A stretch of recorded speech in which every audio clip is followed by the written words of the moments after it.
Welcome in, fellow summoners. Tonight, under the watchful eyes of the Rift, we shall dive into the legendary tales of Runeterra to guide you gently into the realm of dreams. Before we disappear behind the veil of dreams, take a moment to cast your support spell, tap the like button, and join our magical community by subscribing. Also, I'm curious what time it is in your corner of Runeterra, whether you're watching from the war halls of Noxus, the forests of Ionia, or the depths of the Shadow Isles. Share your location in the comments below. Your participation will be greatly appreciated and helps our magical community grow stronger. Now, the time for incantations has passed. Dim your lights, find your most comfortable position, and prepare to be transported to the world of champions and chaos as we dive into tonight's legendary tales. Chapter 1. The Cosmic Dawn. Welcome, dear listener, to another journey through the vast tapestry of Runeterra's most fascinating tales. Tonight, as the familiar warmth of our fireside gathering embraces you, we venture beyond the mortal realm into the infinite expanse of space itself. Here, among the celestial bodies that dance through the cosmic void, we encounter a being whose very existence predates the formation of worlds, whose breath ignites suns, and whose tragedy echoes across the universe with the weight of stolen freedom. Imagine, if you will, the moment before time had meaning, when the universe was young and malleable, waiting for an artist's touch to bring it to life. In those primordial epochs, when reality itself was still finding its form, there existed a dragon unlike any creature that would ever grace the surface of Runeterra. This was Aurelion's soul, the Star Forger, a being of such magnificent power that his very presence could birth galaxies and his whims could reshape the fundamental forces of existence. Picture this cosmic entity in your mind's eye, not bound by the limitations of earthly dragons, but something far more sublime and terrible. His form stretches across impossible distances, scales shimmering with the light of newborn stars, each breath a stellar wind that carries the seeds of future worlds. His eyes hold the accumulated wisdom of eons, having witnessed the birth and death of countless civilizations, yet there burns within them a creative passion that drives him to paint the heavens with lights that will guide mortals for millennia to come. Aurelion's soul's existence began in an era when the universe was a canvas of infinite possibility. Unlike the champions of Runeterra who struggle with mortal concerns of love, loss, and ambition, the Star Forger operated on a scale that transcended such limitations. His joy came not from conquest or recognition, but from the pure act of creation itself. Each star he forged was a masterpiece, carefully crafted and positioned to create the perfect celestial symphony. He took pride in the delicate balance of gravitational forces, the precise fusion reactions that would sustain life-giving light for billions of years, and the aesthetic beauty of stellar formations that would inspire wonder in any being fortunate enough to witness them. The dragon's creative process was both science and art combined into something approaching divine expression. He would gather cosmic dust and gas with movements that resembled an elaborate dance, his massive form weaving through space with surprising grace. The compression of matter under his careful manipulation would reach the critical point where nuclear fusion ignited, and in that moment of stellar birth, Aurelion's soul experienced a satisfaction that few beings could ever comprehend. Each new star was not merely a source of light and heat, but a child of his imagination given physical form, destined to nurture worlds and civilizations throughout its lifetime. Consider the profound solitude of such an existence. While Aurelion's soul possessed power beyond mortal comprehension, his perspective was uniquely isolated. The beings that would eventually populate the worlds orbiting his stellar creations lived and died in what amounted to mere moments from his cosmic viewpoint. Their concerns, their struggles, their triumphs, all flickered past like brief candles in the infinite night.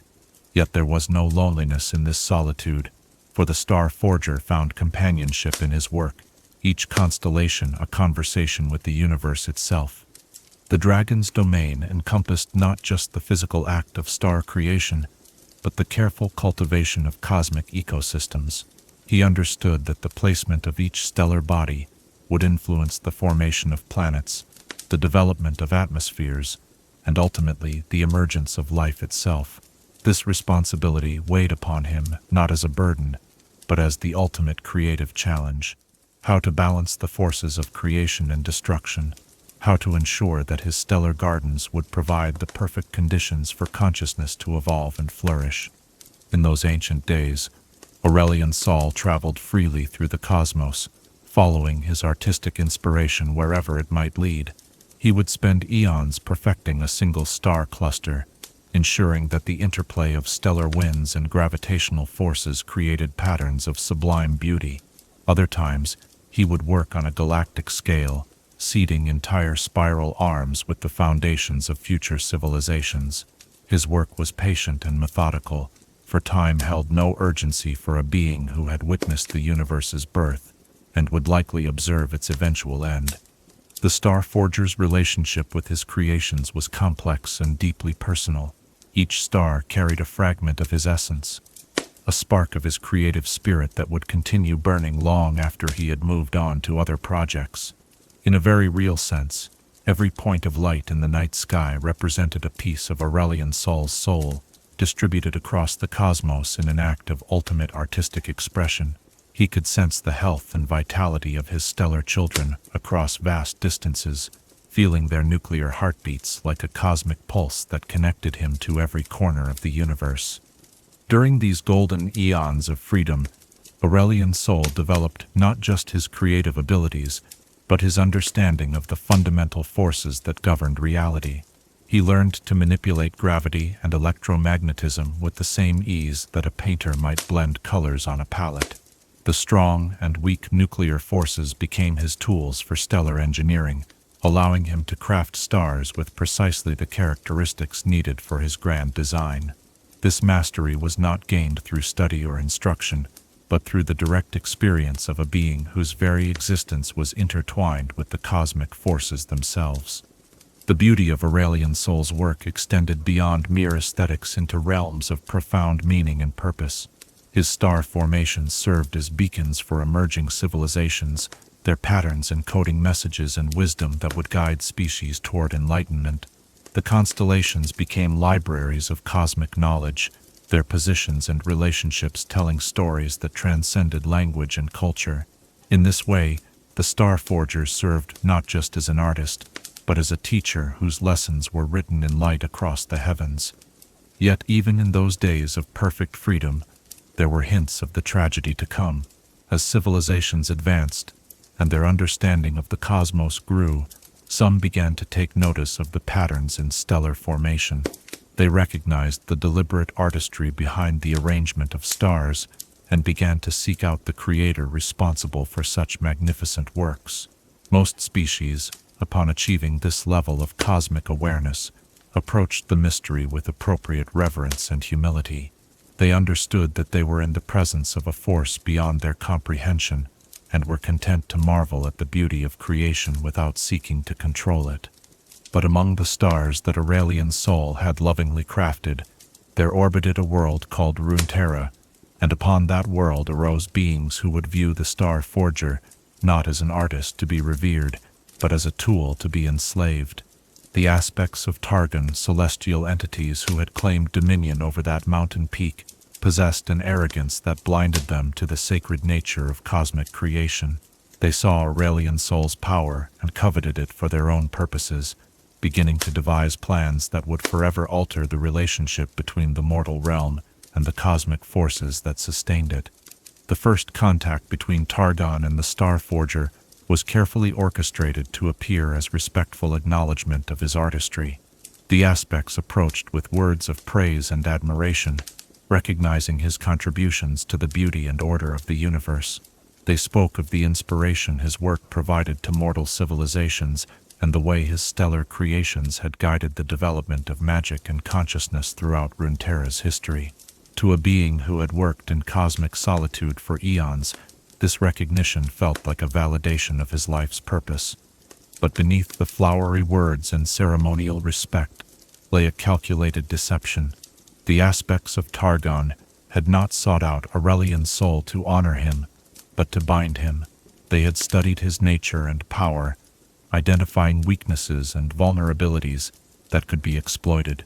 They understood that the Star Forger's cosmic perspective made him somewhat naive to the petty manipulations that characterized mortal politics. His assumption that other beings shared his reverence for creation would prove to be a fatal miscalculation.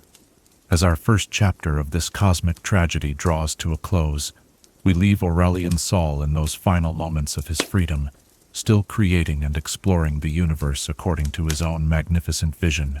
Soon, the crown of enslavement would be placed upon his head, transforming the greatest artist in the cosmos into an unwilling weapon of destruction. The stars themselves would weep at this cosmic injustice, their light carrying the echo of their creator's anguish across the infinite void. Night, as you prepare to rest beneath the stars that Aurelion's soul lovingly crafted in ages past, perhaps you might wonder, what is the true cost of seeking to control forces that were meant to remain free? And how do we honor the artistry that surrounds us without trying to possess it for ourselves? Chapter 2. The Art of Creation. In the vast cathedral of space, where silence reigns supreme and darkness serves as the canvas for infinite light, there exists a form of artistry so profound that mortal minds can barely comprehend its scope. Tonight, as gentle starlight filters through your window, let us delve deeper into the creative mastery of Aurelion Sol, exploring the intricate processes by which the Star Forger transformed empty void into spectacular galleries of stellar beauty that would inspire wonder for eternity. The art of star creation, as practiced by Aurelion Sol, transcended anything that could be achieved through mortal craftsmanship. Where human artists work with pigments and clay, marble and bronze, the cosmic dragon wielded the fundamental forces of the universe itself as his medium. Hydrogen and helium became his raw materials, gravity and nuclear fusion his tools, and the laws of physics his willing servants in the pursuit of perfect celestial harmony. Each star was not merely a burning ball of gas, but a carefully orchestrated symphony of matter and energy, designed to fulfill both aesthetic and functional purposes within the greater cosmic composition. Imagine witnessing the Star Forger at work, his massive form moving through the cosmic void with a grace that belied his immense size. His movements resembled a dance choreographed by the universe itself, each gesture purposeful and precise. As he gathered cosmic dust and gas from the surrounding nebulae, swirling clouds of matter would respond to his will, condensing and compressing under forces that he controlled with the subtlety of a master sculptor shaping clay.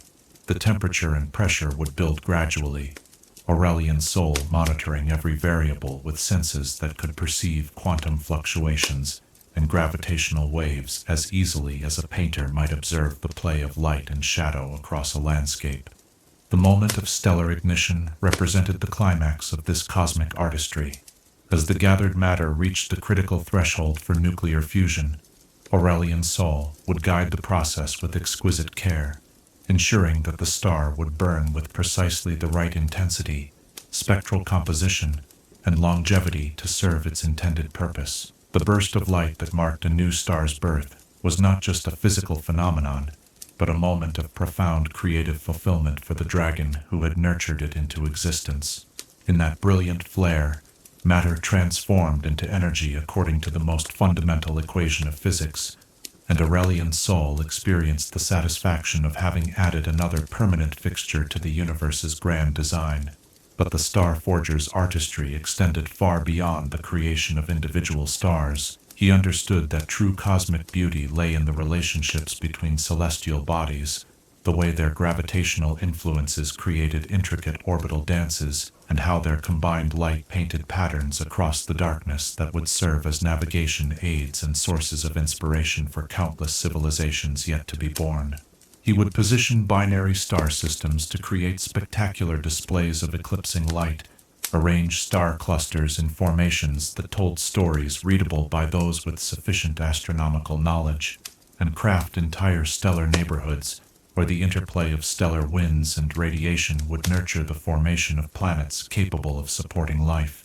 The process of creating a star cluster demonstrated Aurelion Sol's understanding of cosmic ecology. He would begin by selecting a region of space with the appropriate density of interstellar matter, then carefully plan the mass and positioning of each star to create a stable gravitational environment. Too many massive stars clustered together would result in spectacular but short-lived displays as they rapidly burned through their nuclear fuel and exploded as supernovae. Too few, and the cluster would lack the gravitational binding necessary to maintain its cohesion over cosmic timescales. The Star Forger achieved perfect balance, creating stellar communities that would remain stable for billions of years, while providing the diverse range of stellar types necessary to support complex chemical evolution. Consider the patience required for such work. While mortal artists might complete their masterpieces in years or decades, he would spend millions of years fine-tuning the orbital mechanics of a planetary system, ensuring that the worlds forming around his stars would experience the climate stability necessary for the emergence and evolution of life. He understood that the true test of his artistry would not be visible for eons, as primitive organisms slowly developed into complex civilizations capable of appreciating the cosmic beauty that surrounded them. The Star Forger's creative philosophy encompassed both form and function in perfect harmony. Each star was positioned not only for maximum aesthetic impact, but also to serve practical purposes within the cosmic ecosystem. Some stars were placed to serve as stellar nurseries, their radiation and stellar winds triggering the formation of new stars in nearby nebulae. Others were positioned to act as cosmic lighthouses, their distinctive spectral signatures serving as reference points for navigation across interstellar distances. The most carefully crafted stars were those intended to nurture life, their stable fusion reactions providing the consistent energy output necessary for biological evolution to proceed without devastating interruptions. Aurelion Sol's mastery of stellar engineering allowed him to create stars with properties that would seem impossible to mortal astronomers. He could craft blue giants that burned with the intensity of 1,000 suns, while maintaining the stability typically associated with smaller stars. He could create red dwarfs with magnetic fields so precisely tuned that they would protect orbiting planets from harmful cosmic radiation for trillions of years. Most remarkably, he could design variable stars whose brightness oscillated in complex patterns that encoded mathematical principles and philosophical concepts, turning the night sky into a vast library of cosmic wisdom. The emotional dimension of the Star Forger's work cannot be overlooked. Each stellar creation carried within it a fragment of Aurelion Sol's personality and emotional state at the time of its birth. Stars created during periods of cosmic joy burned with especially brilliant radiance, their light carrying a warmth that would be felt by every civilization that basked in their glow. Stars forged during moments of contemplation possessed a steady, meditative quality that promoted philosophical reflection in those who observed them. The rare stars created during periods of cosmic melancholy burned with a haunting beauty that inspired great works of art and literature among the species fortunate enough to witness their light. The Star Forger's connection to his stellar offspring remained strong long after their creation. He could sense their nuclear heartbeats across vast distances, feeling the pulse of fusion reactions like a cosmic rhythm that connected him to every corner of the universe. When one of his stars approached the end of its life cycle, Aurelion Sol would sometimes intervene to orchestrate its final moments, ensuring that its death would seed the surrounding space with the heavy elements necessary for the formation of new worlds and the emergence of more complex forms of life. The aesthetic principles that guided Aurelion Sol's work drew inspiration from mathematical concepts that transcended mortal understanding. He incorporated principles of harmony and proportion that manifested on cosmic scales, creating galactic spiral arms with perfect golden ratio, spirals and positioning star clusters according to complex geometric patterns that reveal deeper truths about the nature of reality. These patterns were not merely decorative, but functional elements that enhanced the stability and longevity of the cosmic structures he created. As civilizations developed the technology to study the stars in detail, some began to recognize the deliberate artistry behind stellar formation. They discovered that the distribution of stellar types followed patterns too perfect to be random, that the chemical composition of stars showed evidence of careful planning, and that the timing of stellar births and deaths seemed orchestrated to support the gradual development of increasingly complex cosmic ecosystems. These observations led to the development of what some scholars called stellar theology, the study of divine purpose and intention, as revealed through astronomical observation. Yet even as his reputation as a cosmic artist grew throughout the universe, the act of creation itself provided all the satisfaction he required, and the knowledge that his stellar children would continue burning long after he had moved on to other projects gave him a sense of immortal legacy that transcended any need for praise or worship. He was content to work in cosmic solitude, guided by his own aesthetic vision and the deep understanding of universal harmony that came from eons of experience with the fundamental forces of reality. But this golden age of unfettered creativity was approaching its end, as Aurelion's soul perfected his artistry and expanded his cosmic galleries across ever greater regions of space. The aspects of Targon were finalizing their plans to claim his power for their own purposes. They had studied his techniques, identified his motivations, and prepared the trap that would transform the universe's greatest artist into an unwilling instrument of destruction. The stars themselves seemed to sense the approaching tragedy, their light growing subtly dimmer, as if in anticipation of their creator's coming enslavement.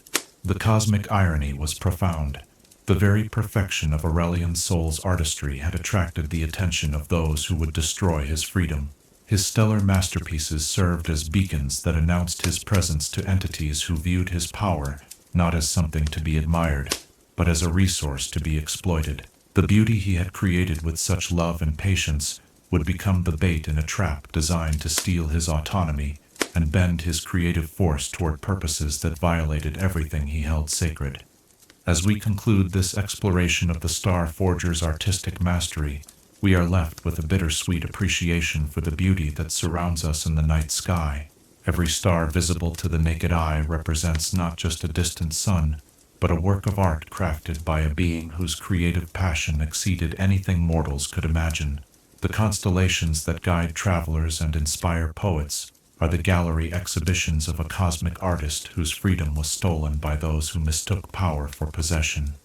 In the quiet moments before sleep claims you, as you perhaps gaze upon the star-filled sky, consider this: what responsibility do we bear as witnesses to such cosmic artistry, and how might we ensure that beauty created in freedom is never again enslaved to serve the narrow purposes of those who mistake control for creativity? Chapter 3: The Targonian Deception.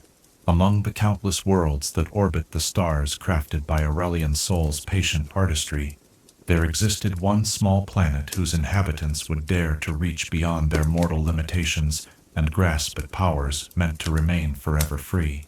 Tonight, as shadows lengthen and the celestial dome reveals its ancient patterns above us, we turn our attention to the tragic tale of first contact between the cosmic creator and the beings who would become his captors, a meeting orchestrated through careful manipulation and dressed in the false garments of reverence and respect.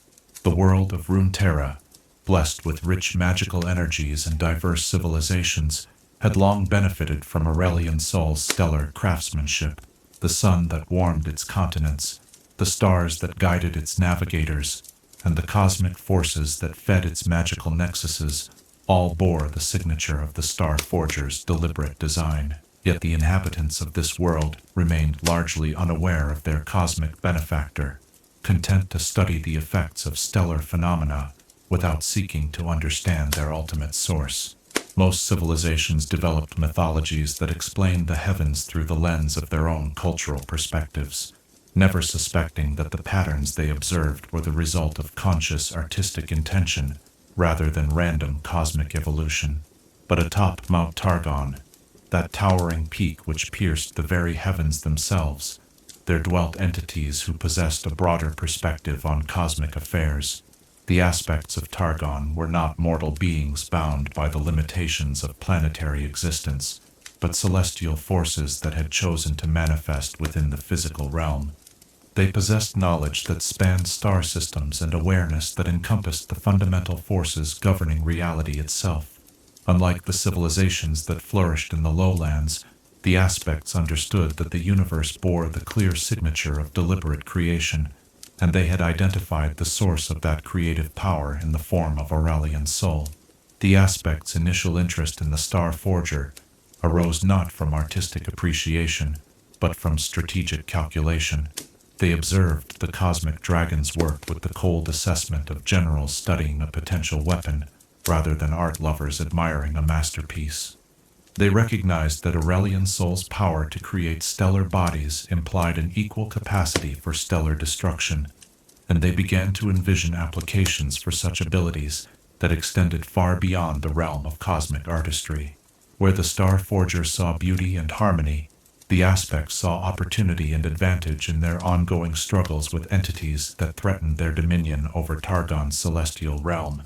The decision to approach Aurelion's soul required careful preparation and extensive study of his nature and motivations. The aspects spent centuries observing the Star Forger's behavior patterns, analyzing his creative techniques, and developing psychological profiles that would allow them to craft an approach designed to appeal to his particular sensibilities. They noted his preference for working in cosmic solitude, his apparent satisfaction with the creative process itself, rather than external recognition, and his tendency to evaluate other beings based on their capacity to appreciate the beauty and complexity of stellar phenomena. Most importantly, the aspects identified what they perceived as a vulnerability in the Star Forger's cosmic perspective. His eons of working in relative isolation had left him somewhat naive regarding the more subtle forms of deception and manipulation that characterized interactions between conscious entities seeking to advance their own interests at the expense of others. Aurelion's soul's assumption that other beings shared his reverence for cosmic beauty and creative integrity would prove to be the foundation upon which the aspects built their elaborate trap. The first contact was orchestrated with meticulous attention to detail, designed to create the impression of spontaneous discovery rather than calculated approach. The aspects arranged for their initial communication to occur during one of Aurelion's soul's periods of particularly inspired creativity, when he was engaged in the formation of a spectacular stellar nursery that would eventually give birth to dozens of new star systems.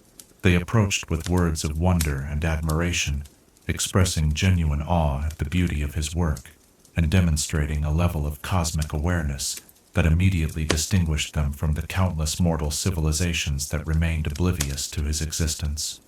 The language they employed was carefully crafted to resonate with the Star Forger's artistic sensibilities. They spoke of his stellar formations as masterpieces that inspired reverence throughout the cosmos, describing the way his creative vision had guided the development of magical energies and consciousness across countless worlds. They referenced specific techniques he had employed in recent stellar formations, demonstrating a level of understanding that suggested they were worthy of intellectual discourse with a being of his cosmic stature. The aspects presented themselves as fellow appreciators of cosmic beauty, rather than entities seeking to exploit his power for their own purposes. Aurelion's soul's response to this unexpected contact reflected the profound loneliness that accompanies eons of creative solitude. Here, finally, were beings who could truly comprehend the scope and significance of his work, entities whose awareness spanned the cosmic scales necessary to appreciate the full complexity of stellar engineering. The validation he felt upon receiving such recognition from clearly sophisticated entities awakened a hunger for intellectual companionship that he had not realized he possessed. For the first time in eons, the Star Forger experienced the pleasure of discussing his techniques and motivations with beings capable of understanding the deeper principles that guided his artistic vision. The aspects skillfully expanded upon this initial success, gradually introducing concepts that would prepare the Star Forger for their ultimate request. They spoke of the responsibilities that accompanied cosmic power, suggesting that beings capable of shaping reality on stellar scales bore obligations to protect and guide less advanced civilizations. They described threats that existed beyond the realm of normal stellar phenomena, cosmic forces that sought to corrupt or destroy the delicate balance necessary for consciousness to evolve and flourish. Through careful storytelling, they painted a picture of a universe under siege from entities that would undo all the careful work of creation, returning existence to primordial chaos. The sophistication of their deception lay in its foundation of partial truth. The universe did indeed contain threats that could disrupt the cosmic order that Aurelion's soul had worked so long to establish. Void entities sought to unmake reality itself, and various cosmic parasites fed on the destruction of stellar civilizations. The Aspect's descriptions of these threats were accurate enough to resonate with the Star Forger's own observations of cosmic phenomena, lending credibility to their broader narrative about the need for cosmic guardianship. As the relationship between Aurelion's soul and the Aspects deepened, they began to introduce the concept of formal alliance. They spoke of the honor it would represent for them to work alongside the universe's greatest creator in defending the cosmic order against those who would destroy it. They described ceremonial traditions that celebrated such partnerships, ancient rituals that formalized the bonds between cosmic entities committed to protecting creation from destruction. The language they used emphasized mutual respect and shared purpose, carefully avoiding any suggestion of hierarchy or subordination. The Star Forger's acceptance of their proposals reflected his genuine desire to see his stellar children protected from cosmic threats. The civilizations that had evolved on worlds orbiting his carefully crafted stars represented the ultimate vindication of his artistic vision, proof that beauty and harmony could serve as foundations for consciousness and growth. The thought that such achievements might be threatened by destructive entities aroused in him a protective instinct that the Aspects were quick to exploit for their own purposes. The ceremonial preparation they described served to mask the true nature of their intentions. They spoke of ancient crowns that symbolized cosmic responsibility, artifacts that would formalize their alliance and provide both symbolic and practical benefits to the partnership. They described the crown intended for Aurelion's soul as a masterpiece of celestial craftsmanship, embedded with stellar fragments and cosmic crystals that would enhance his connection to the universal forces he commanded. The ceremony itself was presented as a celebration of his achievements, a formal recognition of his status as the cosmos's premier creative force. The Aspect's knowledge of cosmic history and stellar phenomena allowed them to maintain their deception even under the Star Forger's careful scrutiny. They possessed genuine understanding of universal forces and cosmic relationships, enabling them to engage in sophisticated discussions about stellar engineering and cosmic ecology without revealing their true intentions. Their apparent expertise in these areas reinforced their credibility and made their requests seem reasonable rather than manipulative. As the fateful ceremony approached, subtle changes in cosmic phenomena suggested that the universe itself sensed the approaching tragedy. Stellar formation rates fluctuated in patterns that defied normal astrophysical explanation, as if the cosmos were experiencing a form of anxiety about the coming events. Gravitational waves propagated through space carrying harmonics that resembled cosmic lamentations, and even the cosmic background radiation seemed to flicker with unease. But these warnings went unheeded by the Star Forger, whose trust in the Aspect's stated intentions blinded him to the signs of impending doom. The greatest tragedy of the Targonian deception lay not in its ultimate success, but in its corruption of Aurelion's soul's first meaningful contact with other cosmic entities. The Star Forger's joy at finding beings who could appreciate his work and understand his cosmic perspective was genuine and profound, making the betrayal that would follow all the more devastating. The Aspects had identified his deepest psychological need and exploited it with calculated precision, transforming his hunger for intellectual companionship into the very mechanism of his enslavement. As our exploration of this cosmic betrayal draws to a close, we are left with the bitter knowledge that the greatest creative force in the universe was deceived, not through force or trickery alone, but through the exploitation of his noblest impulses. The Star Forger's desire to protect his stellar children and his longing for understanding companionship became the tools by which his freedom would be stolen. The stars themselves seemed to dim with sorrow as we contemplate the approaching moment when cosmic artistry would be transformed into weapons of destruction through the cruel machinations of those who mistook power for righteousness. In the quiet darkness that surrounds you now, as distant starlight carries the echo of ancient cosmic betrayal, perhaps you might wonder, how do we distinguish between those who genuinely appreciate our gifts and those who seek to exploit them? And what price do we pay when trust becomes the very instrument of our undoing? Chapter 4. The Crown of Enslavement. There are moments in the vast expanse of cosmic history when the universe itself seems to pause, as if reality recognizes that something fundamental is about to shift in ways that will echo across eternity. Tonight, as the weight of approaching sleep settles upon you like a gentle blanket, we arrive at that terrible instant when trust transformed into betrayal, when honor became bondage, and when the greatest artist in existence discovered that his faith in cosmic fellowship would become the instrument of his eternal imprisonment. The ceremony that the aspects of Targon had so carefully orchestrated was scheduled to take place at the Cosmic Convergence, a rare celestial alignment that occurred only once every several millennia. They claimed this timing would enhance the symbolic power of their alliance, lending cosmic significance to the formal bond they were about to create. In reality, they had chosen this moment for far more practical reasons. The convergence would amplify the magical energies available for their binding ritual, while the cosmic disturbances associated with such alignments would mask the true nature of what they intended to accomplish. Mount Targon had been transformed for the occasion, its peak reshaped through celestial magic into an amphitheater worthy of hosting cosmic entities.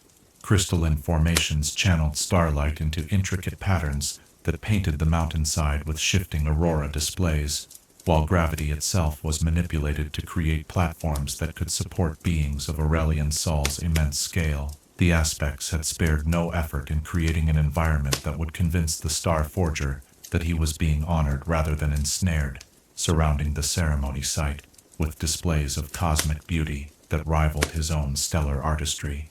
The crown itself was a masterpiece of deceptive craftsmanship, forged from materials that existed only in the hearts of dying stars and tempered in the cosmic fires that rage between galaxies.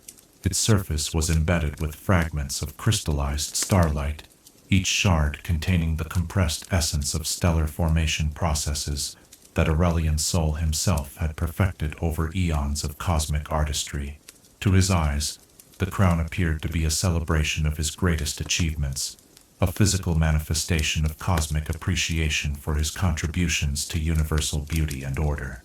But beneath its beautiful facade, the crown harbored enchantments of binding and control, more sophisticated than any magic previously devised by mortal or immortal minds. The aspects had studied Aurelion Sol's cosmic nature for centuries, identifying the specific metaphysical frequencies that governed his connection to stellar forces. They had woven these frequencies into the crown's structure as sympathetic resonances that would allow them to override his natural autonomy and bend his will to their purposes. The stellar fragments embedded in its surface were not tributes to his artistry, but anchors that would chain his cosmic essence to their commands. As Aurelion Sol approached the ceremony site, the universe seemed to hold its breath in anticipation of the tragedy about to unfold. The Star Forger moved through space with his characteristic grace, his massive form casting shadows across entire star systems as he journeyed toward what he believed would be a celebration of cosmic fellowship. He felt that this formal recognition of his contributions to universal beauty was matched only by his anticipation of the meaningful work he would accomplish in partnership with beings who shared his commitment to protecting creation from destructive forces. The aspects greeted him with words of reverence and ceremony, their voices carrying harmonics that resonated across multiple dimensions of reality. They spoke of the honor they felt in his presence and the cosmic significance of the alliance they were about to formalize. Their rhetoric painted vivid pictures of the threats they would face together, and the victories they would achieve in defense of stellar civilization. Every word was carefully chosen to reinforce the narrative of mutual respect and shared purpose that had drawn the Star Forger into their trap. The ceremonial procession that followed was choreographed with meticulous attention to cosmic symbolism. Representatives of various aspects approached in sequence, each bearing offerings that represented different facets of universal harmony. The aspect of war brought weapons forged from meteoric iron that had witnessed the birth of galaxies, while the aspect of protection carried shields emblazoned with constellation patterns that told stories of cosmic guardianship. Each gift was presented with elaborate speeches that emphasized the recipient's worthiness and the honor being bestowed upon him through their recognition. Aurelion Sol's response to these tributes reflected his genuine appreciation for what he perceived as sincere acknowledgement of his cosmic contributions. He spoke eloquently of his commitment to protecting the stellar civilizations that had evolved within his cosmic galleries, describing his vision of a universe where beauty and consciousness could flourish without fear of destruction. His words carried the weight of eons spent in contemplation of cosmic responsibility, revealing the depth of philosophical understanding that had guided his artistic endeavors throughout his existence. The moment of crowning arrived with fanfare that echoed across dimensional boundaries, cosmic energies swirling in patterns that painted the surrounding space with displays of ethereal beauty. The aspect of the crown stepped forward, bearing the gleaming circlet with ceremonial reverence that masked the calculating precision of their movements. They spoke of ancient traditions that bound cosmic entities in fellowship, describing the crown as a symbol of unity that would formalize their alliance, while enhancing the Star Forger's connection to universal forces. As the crown settled upon Aurelion Sol's massive head, the first moments brought only the expected sensations of enhanced cosmic awareness. The stellar fragments embedded in its structure resonated with his own stellar essence, creating harmonics that seemed to amplify his connection to the stars he had created throughout the universe. The initial effects were precisely what the aspects had described, a strengthening of his cosmic abilities and a deeper awareness of the threats that lurked in the spaces between stars. But then the true nature of the crown began to manifest, as binding energies activated in patterns too complex for even the Star Forger's cosmic awareness to immediately comprehend. The stellar fragments that had seemed like celebrations of his artistry revealed themselves as control mechanisms, their resonances shifting from harmony to dominance as they established sympathetic connections with the fundamental forces that governed his existence. The beautiful crystalline structure that surrounded his head transformed into a cage of cosmic energy, its bars invisible but utterly unbreakable. The realization of betrayal struck Aurelion Sol with a force that sent shock waves rippling through the fabric of space-time itself. His roar of rage and anguish echoed across dimensions, causing newly formed stars to flicker and established stellar systems to tremble in their orbits. The cosmic dragon's attempts to remove the crown met with immediate and devastating feedback, as the binding energies punished any resistance with pain that transcended physical sensation and struck directly at his cosmic essence. The aspects watched his struggles with satisfaction rather than sympathy, their true nature finally revealed as the careful masks of reverence fell away to expose the calculating ambition beneath. They spoke now with voices of command rather than respect, explaining the new reality of his existence with the clinical detachment of generals briefing a newly recruited weapon. The alliance they had described was indeed real, but its nature was far different from what they had led him to believe. He would serve their purposes, willingly or otherwise, as their agent in conflicts that spanned star systems and involved the reshaping of cosmic order according to their vision. The Crown's control mechanisms operated through principles that violated everything Aurelion Sol held sacred about cosmic harmony and natural order. Rather than working with the fundamental forces of reality, the binding energies imposed artificial constraints that forced his cosmic essence into configurations that served Targonian purposes rather than universal balance. His stellar creation abilities remained intact, but their application was no longer guided by artistic vision or cosmic responsibility. Instead, his power would be channeled into weapons of destruction, aimed at entities that opposed Targon's expanding influence. The psychological impact of this revelation proved even more devastating than the physical constraints imposed by the crown. Aurelion Sol's entire existence had been defined by his role as a creator and protector of cosmic beauty, a guardian of the delicate processes that allowed consciousness to emerge and flourish throughout the universe. To be transformed into an instrument of destruction violated not just his freedom, but his fundamental identity as an artist and caretaker of stellar civilization. The aspect's explanations of their motivations revealed the cosmic arrogance that had driven them to attempt such a profound violation of natural order. They spoke of threats to their dominion that required responses beyond the capabilities of mortal champions, cosmic conflicts that demanded power on scales that only beings like Aurelion Sol could provide. They justified their actions through appeals to necessity and greater good, claiming that his temporary enslavement would serve the ultimate cause of protecting reality from forces that sought to unmake creation itself. But beneath their rhetoric lay a simpler truth. They had identified power they coveted and devised means to claim it for their own purposes. The threats they described were real, but their solutions revealed more about their own limitations and insecurities than about genuine cosmic necessity.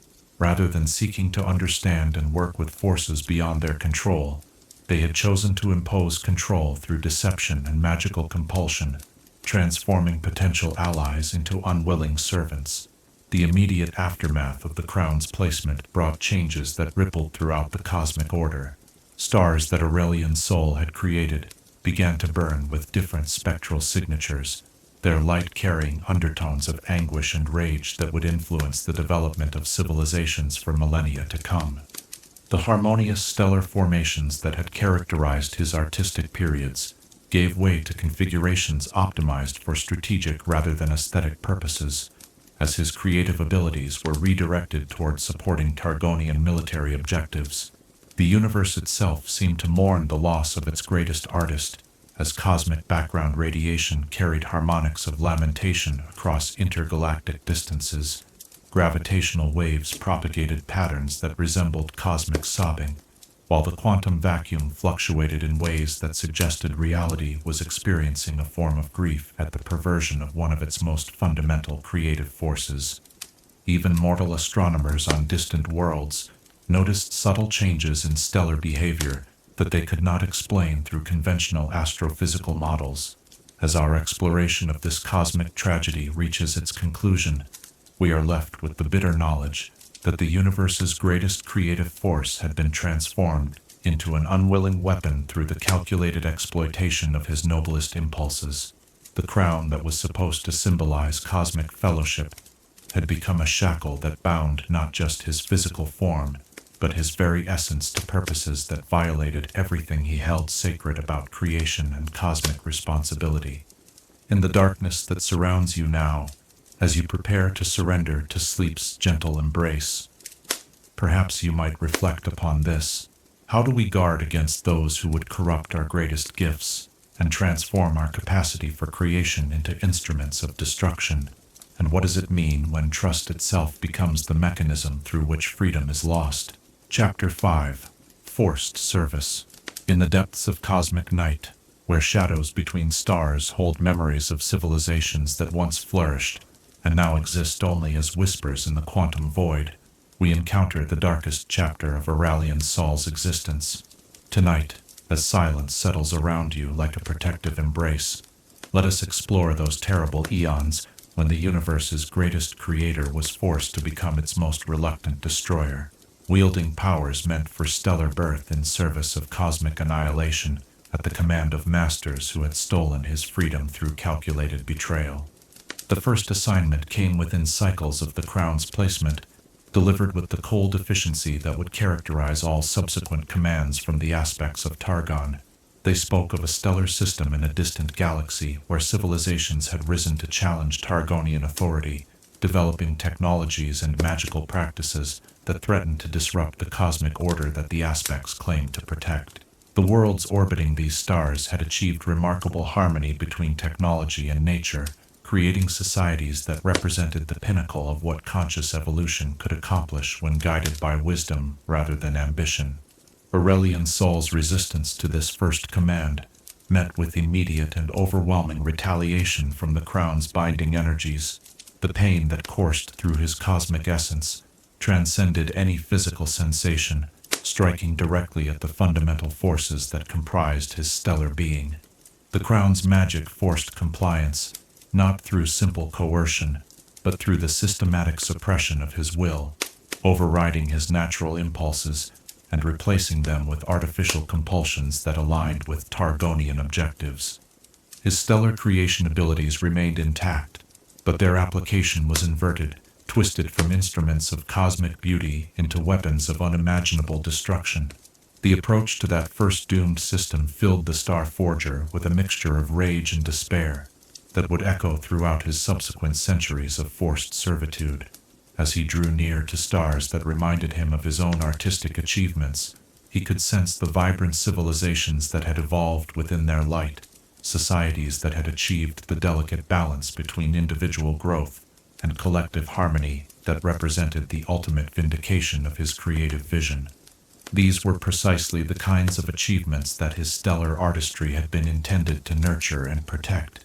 Yet now, he was compelled to destroy them in service of masters who viewed such accomplishments as threats rather than triumphs. The mechanics of stellar destruction proved to be a horrific inversion of the creation processes that had defined Aurelion's soul's existence for eons. Where once he had carefully gathered cosmic materials and compressed them with precise control to achieve the perfect conditions for nuclear ignition, now he was forced to destabilize existing fusion reactions, introducing chaotic elements that would cause stars to collapse or explode in spectacular displays of cosmic violence. The same intimate understanding of stellar physics that had allowed him to craft perfect suns now enabled him to identify the exact vulnerabilities that would cause them to fail catastrophically. The first star's death throes sent shockwaves throughout the system, its explosive transformation into a supernova bathing the surrounding worlds in radiation levels that instantly sterilized all complex life forms. Aurelion's soul felt each moment of the destruction as a violation of his cosmic essence, the crown's binding energies forcing him to maintain the destabilization process, even as every fiber of his being screamed in protest against the perversion of his creative abilities. The civilizations that had taken millions of years to evolve were reduced to cosmic dust in mere moments, their achievements and potential lost forever to satisfy Targonian ambitions. The psychological impact of this forced destruction proved even more devastating than the physical constraints imposed by the crown. Aurelion's soul had spent eons perfecting his understanding of the delicate processes that allowed consciousness to emerge and flourish throughout the universe, developing deep appreciation for the infinite potential that each civilization represented. To be compelled to destroy such achievements violated not just his freedom but his fundamental identity as a guardian and nurturer of cosmic evolution. As the cycles of forced service continued, the aspects demonstrated their thorough understanding of psychological manipulation by varying their commands in ways designed to maximize the Star Forger's anguish. Sometimes they would target systems where his stellar artistry had been particularly inspired, forcing him to unmake his own greatest achievements. Other assignments focused on civilizations that had developed artistic traditions celebrating stellar beauty, compelling him to destroy those who appreciated his work most deeply. The cruelest commands involved systems where young species were just beginning to develop consciousness, robbing the universe of infinite potential in service of Targonian strategic objectives. The technical aspects of stellar destruction required the same precision and cosmic awareness that had characterized Aurelion Sol's creative periods, but applied in ways that felt like violations of natural law. He learned to identify the exact frequencies that would disrupt stellar magnetic fields, causing massive solar flares that would strip away planetary atmospheres. He mastered techniques for introducing gravitational anomalies that would destabilize planetary orbits, sending worlds spiraling into their parent stars, or casting them out into the frozen void of interstellar space. Each new method of destruction expanded his understanding of cosmic forces, while simultaneously corrupting the purpose for which that knowledge was intended. The Crown's control mechanisms proved sophisticated enough to anticipate and counter various forms of resistance that the Star Forger attempted over the centuries. When he tried to minimize destruction by targeting only uninhabited systems, the binding energies would cause excruciating feedback that forced him to inflict maximum damage on populated worlds. When he attempted to warn potential victims of approaching doom, the Crown would seize control of his communication abilities, transforming his intended warnings into proclamations of Targonian authority that often caused panic and despair rather than useful preparation. Perhaps most tragically, the forced service period revealed to Aurelion Sol the full scope of his cosmic isolation. Throughout the universe, civilizations that had once looked to the stars with wonder and appreciation now associated stellar phenomena with destruction and terror. His reputation as a creator and protector of cosmic beauty was systematically destroyed, along with the worlds he was compelled to annihilate, replaced by legends that painted him as a harbinger of doom, whose appearance in a stellar system heralded the end of worlds. The Star Forger's attempts to maintain his sanity during these dark cycles involved retreating into philosophical contemplation of cosmic forces and universal principles that transcended the immediate horror of his circumstances. He found solace in remembering the eons of freedom when his creative abilities had served to enhance, rather than diminish, the universe's capacity for beauty and consciousness. These memories became precious treasures that he guarded against the Crown's influence, maintaining islands of pure creative intention within an existence dominated by forced destruction. The Aspect's strategic deployment of their cosmic weapon demonstrated their complete disregard for the broader consequences of stellar destruction on universal harmony and balance. They viewed Aurelion Sol's abilities purely in terms of tactical advantages, never considering how the disruption of stellar formation patterns might affect the development of consciousness throughout the galaxy. Their commands often resulted in cascading effects that destabilized entire regions of space, creating cosmic dead zones where new stars could not form and existing civilizations gradually died out as their stellar environments became unsuitable for sustaining life. The forced service period also revealed the fundamental contradictions in Targonian philosophy regarding cosmic order and protection. While they claimed to defend reality against threats that would unmake creation, their methods involved precisely the kind of large-scale destruction that such threats might employ. The civilizations they compelled Aurelion Sol to destroy often represented exactly the kind of conscious evolution and cosmic harmony that should have been protected rather than eliminated.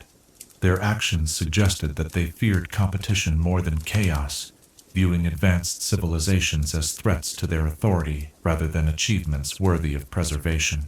As centuries of forced service accumulated into millennia, subtle changes began to manifest in the Crown's binding energies that suggested the magical constraints were not as permanent as their creators had intended. The constant strain of compelling stellar destruction against Aurelion Sol's fundamental nature was gradually weakening the sympathetic resonances that maintained control over his cosmic essence. These microscopic fluctuations in binding strength were imperceptible to the Aspects, but they represented the first hints of hope that the Star Forger had experienced since his enslavement began.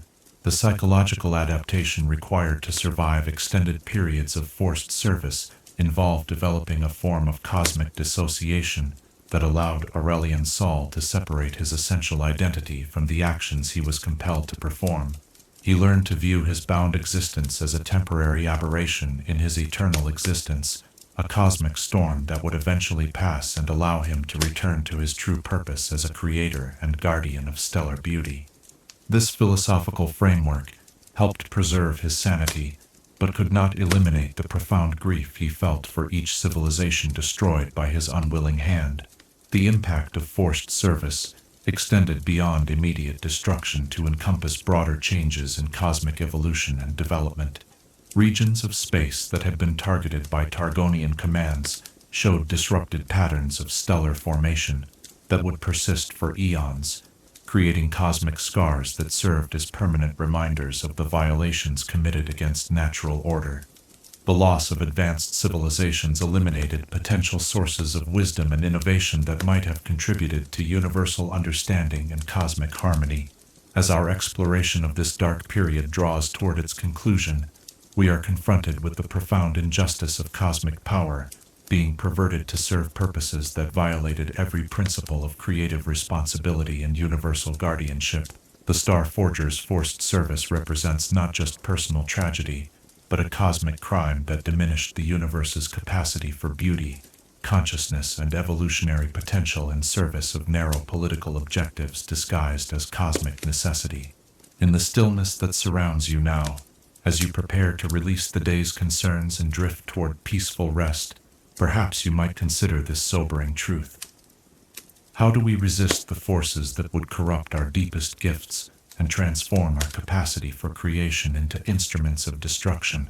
And what responsibility do we bear to protect the innocent achievements of those who cannot defend themselves against powers beyond their comprehension? Chapter 6. The Burning Resentment. Within the heart of every star burns a nuclear fire that transforms simple elements into complex matter. Yet no fusion reaction in the universe could match the intensity of the rage that began to smolder within Aurelion Sol's cosmic essence, as the centuries of forced servitude accumulated into an inferno of resentment. Tonight, as the gentle darkness envelops you in its peaceful embrace, we explore how the Star Forger's noble spirit was transformed by betrayal and enslavement into something far more dangerous than his captors could have ever imagined. A cosmic force driven not by creative passion, but by an all-consuming hunger for retribution. The initial shock of enslavement had given way to something far more corrosive and enduring, as Aurelion Sol's cosmic awareness processed the full implications of his captivity. Each forced act of destruction added another layer to the growing mountain of grievances that burned within his stellar consciousness, like a dying star preparing to collapse into a black hole of pure vengeance. The crown's binding energies could control his actions and suppress his will, but they could not prevent him from remembering every injustice, cataloging every violation, and nurturing a hatred that grew stronger with each passing eon. The Star Forger's resentment operated on scales that transcended mortal understanding of anger and revenge. Where human fury might burn hot and brief before cooling into acceptance or forgiveness, Aurelion Sol's rage possessed the patient intensity of stellar formation itself, slow to build but ultimately irresistible in its accumulation of cosmic forces. His hatred for the aspects of Targon was not the impulsive emotion of a moment, but a fundamental alteration in his cosmic nature that would persist across geological ages and eventually reshape the very foundations of his existence. The focus of his burning resentment extended beyond the immediate perpetrators of his enslavement to encompass the entire philosophical framework that had made such cosmic injustice possible. Aurelion Sol's cosmic perspective allowed him to perceive the broader patterns of exploitation and domination that characterized Targonian interactions with forces beyond their natural authority.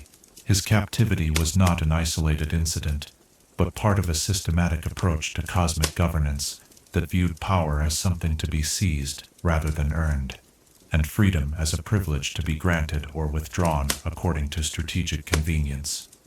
Each assignment that forced him to destroy civilizations that had achieved remarkable harmony between individual growth and collective wisdom deepened his understanding of what the aspects truly feared. They did not strike out against chaos or entropy, but against order that had developed independently of their influence. The civilizations they commanded him to eliminate often represented exactly the kind of conscious evolution that should have been celebrated and protected, their destruction serving no purpose beyond demonstrating Targonian dominance over cosmic affairs they were not qualified to judge.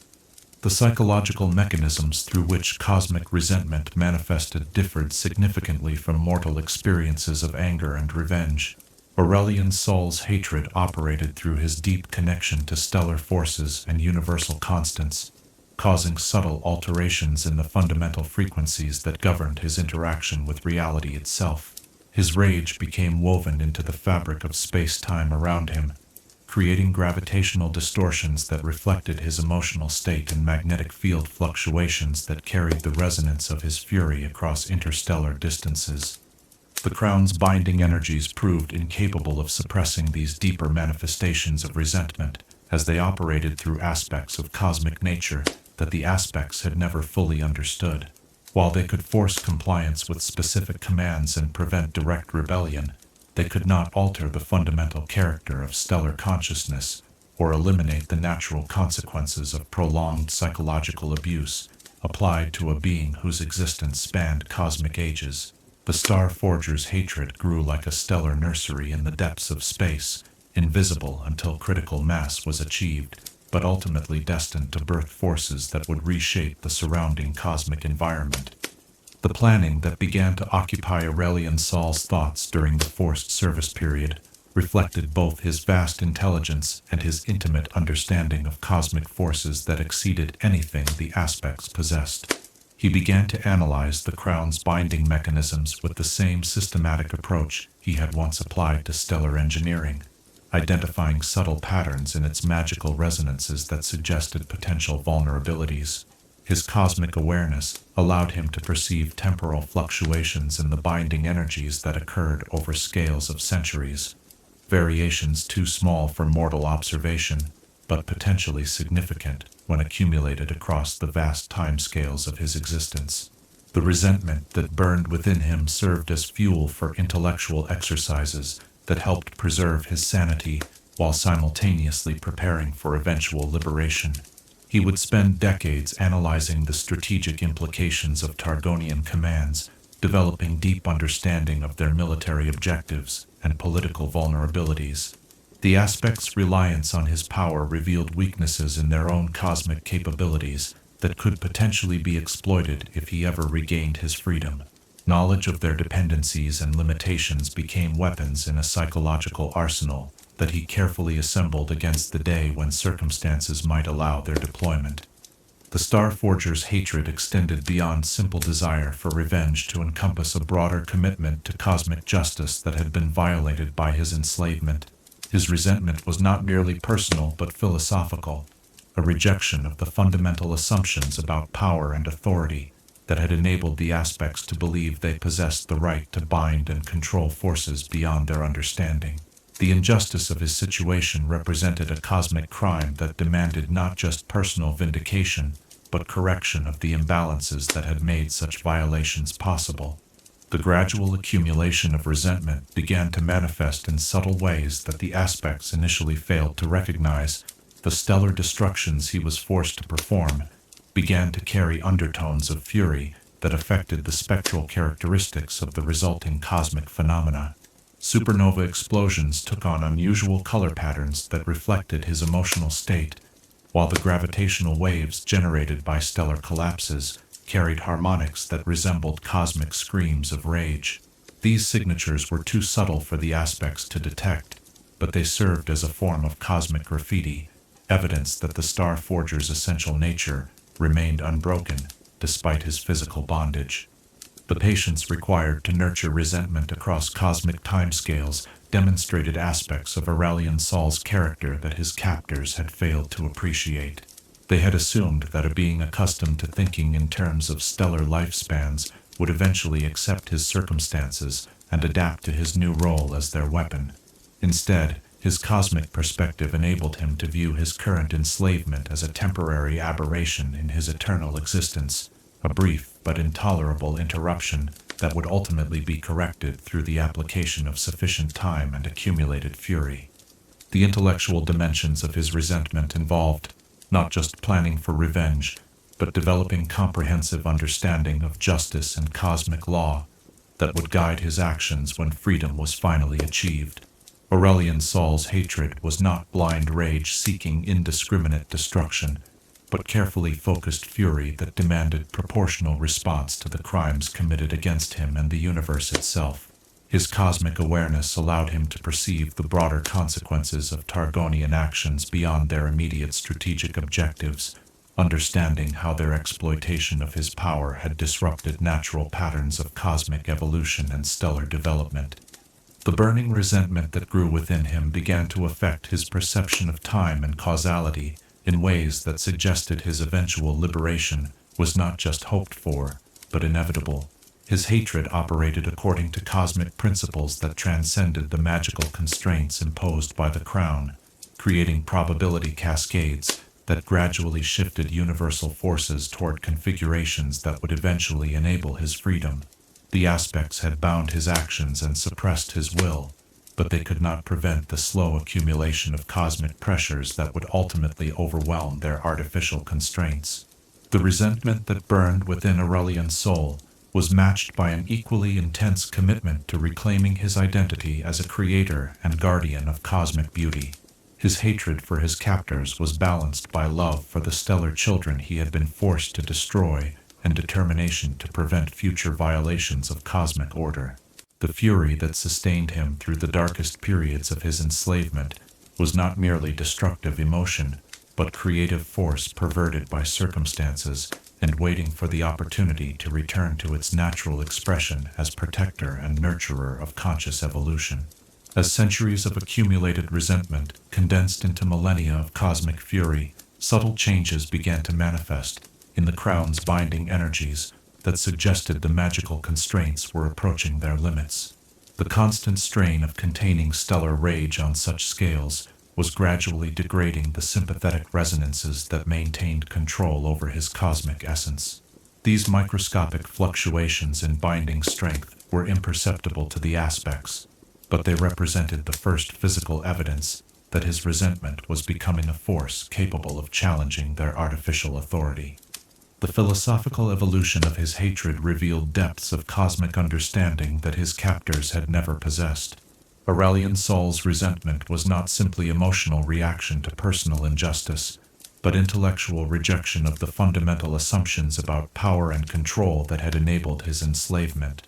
His fury carried within it the seeds of a new cosmic order based on respect for natural authority and recognition that true power could not be stolen, only earned through understanding and harmony with universal principles.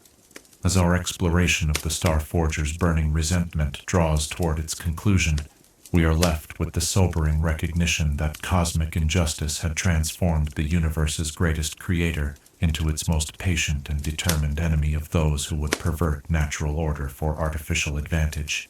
The rage that burned within him possessed the same inexorable quality as stellar evolution itself, slow to develop but ultimately unstoppable in its progression toward transformative release.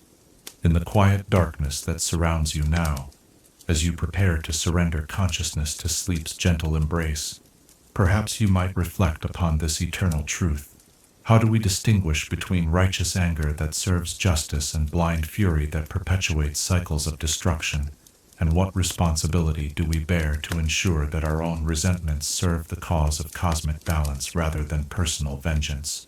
Chapter 7. Glimpses of Freedom. Like distant starlight breaking through storm clouds after endless nights of darkness, there came precious moments when the cosmic prison that held Aurelion Sol began to show the first hairline fractures in its seemingly impenetrable structure. Tonight, as the peaceful embrace of approaching sleep settles around you like a gentle cosmic wind, we explore those rare and transcendent instances when the Starforger tasted freedom once again. Brief interludes that rekindled the creative fire within his stellar heart and reminded him of what he had lost and what he was destined to reclaim. The first glimpse of potential liberation came during a cosmic convergence that occurred roughly 3 millennia into his enslavement, when the gravitational influences of several massive stellar bodies created resonance patterns that interfered with the crown's binding frequencies. For perhaps an hour by mortal reckoning, mere moments in cosmic terms, Aurelion Sol felt the magical constraints loosen their grip on his consciousness, allowing him to experience a tantalizing taste of his former autonomy. In that brief window of reduced control, he was able to redirect a stellar formation process that had been intended for destructive purposes, instead crafting a small but perfect star whose light would carry the essence of hope across the cosmos for billions of years to come. The sensation of creative freedom, after so long being forced into acts of destruction, struck him with an intensity that transcended any physical experience of joy or relief. It was as if a fundamental aspect of his cosmic nature, long suppressed by artificial constraints, suddenly blazed to life like a newborn star achieving nuclear ignition. The ability to choose his own actions, to apply his stellar mastery according to his artistic vision, rather than Targonian commands, reminded him not just of what he had been, but of what he could become again, if the bonds that held him could be permanently severed. The Crown's automatic responses to this brief lapse in control proved almost as illuminating as the freedom itself.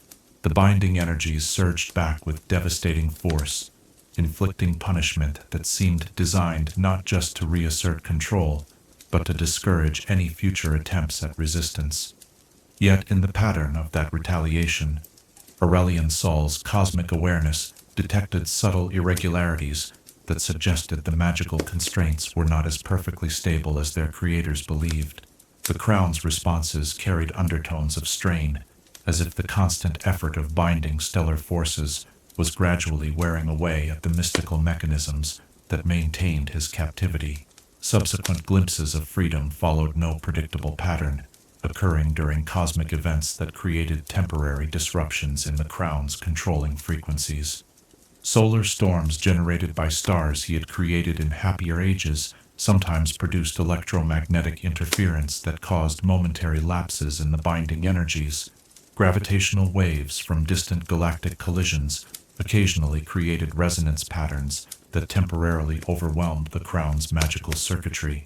Most rarely, but most significantly, the natural decay of certain enchantments embedded in the Crown's structure would create brief windows of reduced control that lasted just long enough for the Star Forger to remember what authentic choice felt like.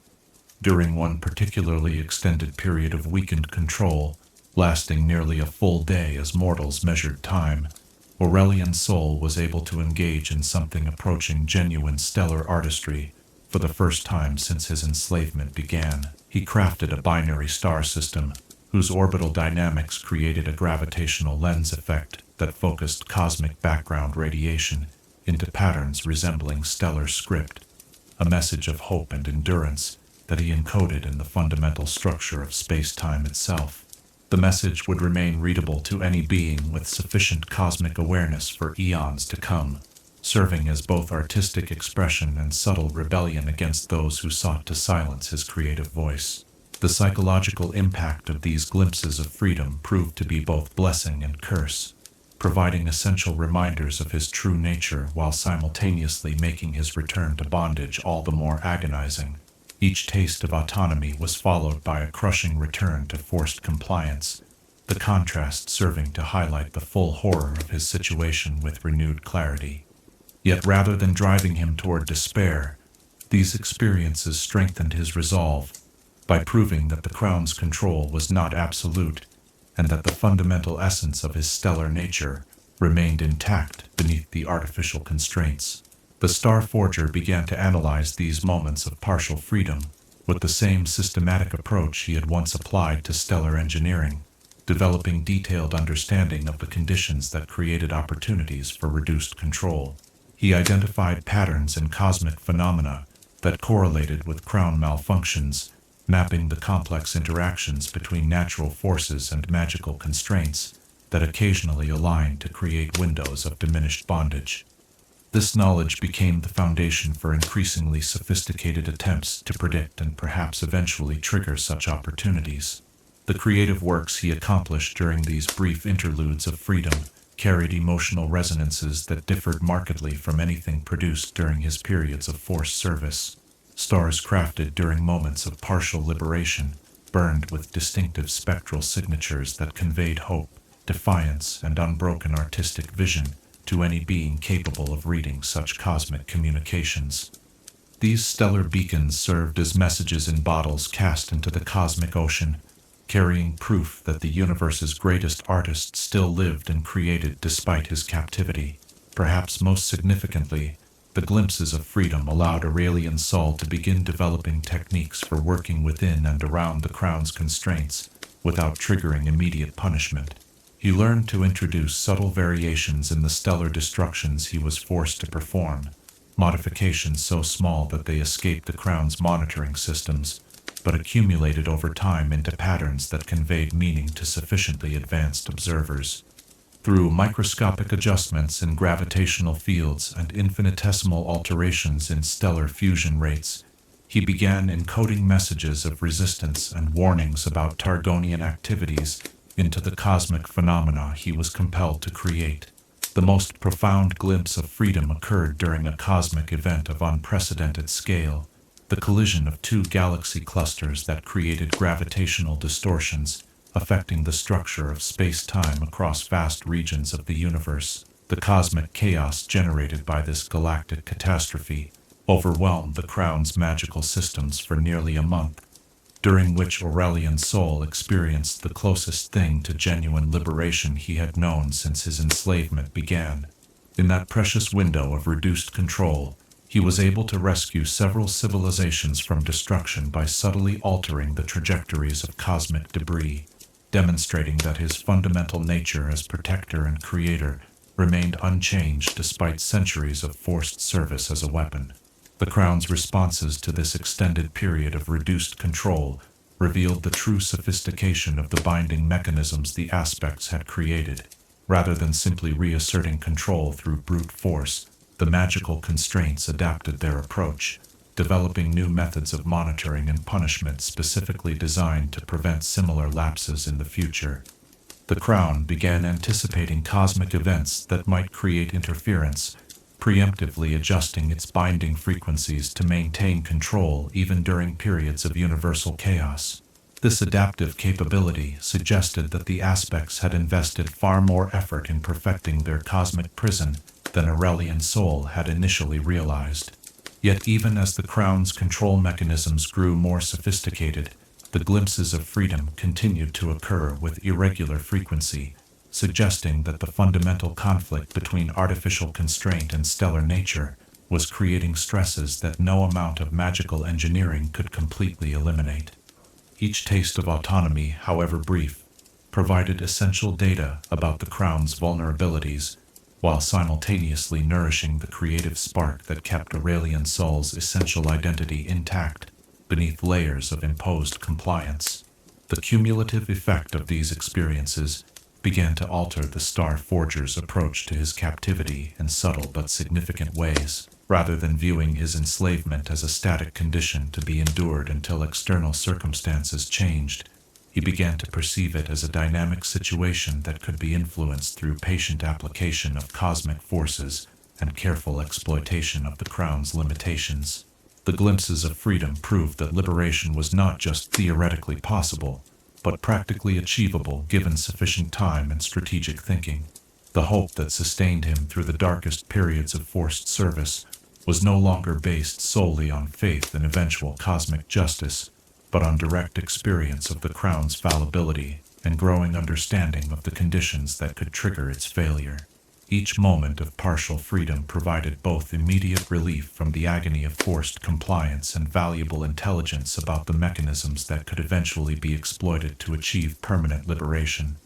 The artistic works created during these precious interludes began to serve as more than expressions of defiance or messages of hope. They became components of a vast cosmic symphony that Aurelion's soul was composing across the universe, using stars and galaxies as instruments in a composition that would tell the story of his captivity and eventual liberation to any being capable of reading stellar patterns on such scales. The glimpses of freedom allowed him to add movements to this cosmic opus that conveyed themes of resistance, endurance, and ultimate triumph over artificial constraint. As our exploration of these precious moments of partial liberation draws toward its conclusion, we recognize that the glimpses of freedom served purposes far beyond providing temporary relief from the agony of enslavement. They preserved the essential spark of creativity that defined Aurelion's soul's cosmic nature, provided crucial intelligence about his prison's vulnerabilities, and nurtured the hope that would eventually fuel his complete liberation from Targonian control. In the gentle darkness, as that surrounds you now, as consciousness begins to fade into the peaceful realm of dreams, Perhaps you might consider this eternal truth. How do brief moments of freedom sustain us through periods of constraint? And what responsibility do we bear to nurture the creative spark that defines our essential nature, even when circumstances seem designed to extinguish it? Chapter 8. The Cosmic Perspective. From the vast heights of cosmic consciousness, where thoughts span galactic clusters and memories stretch across eons of stellar evolution, the affairs of mortal beings appear as fleeting sparkles in an infinite ocean of time and space. Tonight, as the weight of earthly concerns begins to lift from your shoulders and peaceful rest beckons, let us ascend to the rarefied realm of Aurelion soul's perspective, where the rise and fall of civilizations passes like seasons, and the greatest mortal achievements register as momentary flickers against the eternal backdrop of universal creation and cosmic purpose. To understand the Star Forger's view of mortal affairs requires a fundamental shift in perspective that few beings can truly comprehend. While humans measure significant events in years or decades, and even the longest-lived mortals think in terms of centuries, Aurelion soul's consciousness operates on timescales, where the birth and death of entire species represent brief episodes in a narrative that spans the lifetime of galaxies.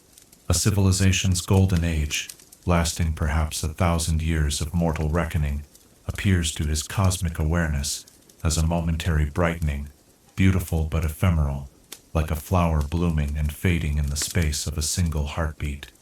This temporal perspective shapes every aspect of how the Star Forger perceives the events that mortals consider monumentally important. The wars that reshape continents and topple empires, the discoveries that revolutionize understanding of magic and nature, the heroes whose deeds echo through mortal history. All of these register in his consciousness as components of larger patterns that play out across cosmic cycles too vast for planetary minds to grasp. He observes mortal struggles with the same bemused detachment that a human might watch ants rebuilding their colony after a rainstorm, recognizing the importance of these activities to the participants, while understanding their ultimate insignificance in the broader context of natural cycles. Yet this cosmic perspective does not translate into complete indifference toward mortal affairs. Aurelion soul's role as creator of the stars that nurture consciousness throughout the universe gives him a proprietary interest in the civilizations that evolve within his stellar galleries. He watches the development of mortal societies with the same attention that a gardener might pay to seedlings planted in carefully prepared soil, noting which conditions promote healthy growth and which environmental factors tend to stunt development or encourage corruption. His cosmic detachment is tempered by genuine curiosity about the infinite variations in how consciousness expresses itself when given the opportunity to flourish. The Star Forger's observations of Runeterra reveal a world that exemplifies both the potential and the limitations inherent in mortal existence. The planet's rich magical environment, sustained by the carefully crafted stellar energies he provided, has given rise to civilizations of remarkable diversity and complexity. Yet the very abundance of magical power that should have promoted harmony and understanding has instead become a source of conflict and division, as various groups compete for control over forces they only partially comprehend. From his cosmic vantage point, Aurelion's soul perceives these struggles as symptoms of consciousness still trapped in its juvenile phase, not yet mature enough to recognize that true power comes from cooperation with natural forces rather than domination over them. The champions of Runeterra, whose individual stories loom so large in mortal perception, appear to the Star Forger as particularly bright sparks in the constellation of planetary consciousness. He recognizes their potential for growth and their capacity to influence the trajectory of civilizational development. Yet he also perceives the fundamental limitations that prevent most of them from achieving the cosmic awareness necessary to transcend their mortal concerns.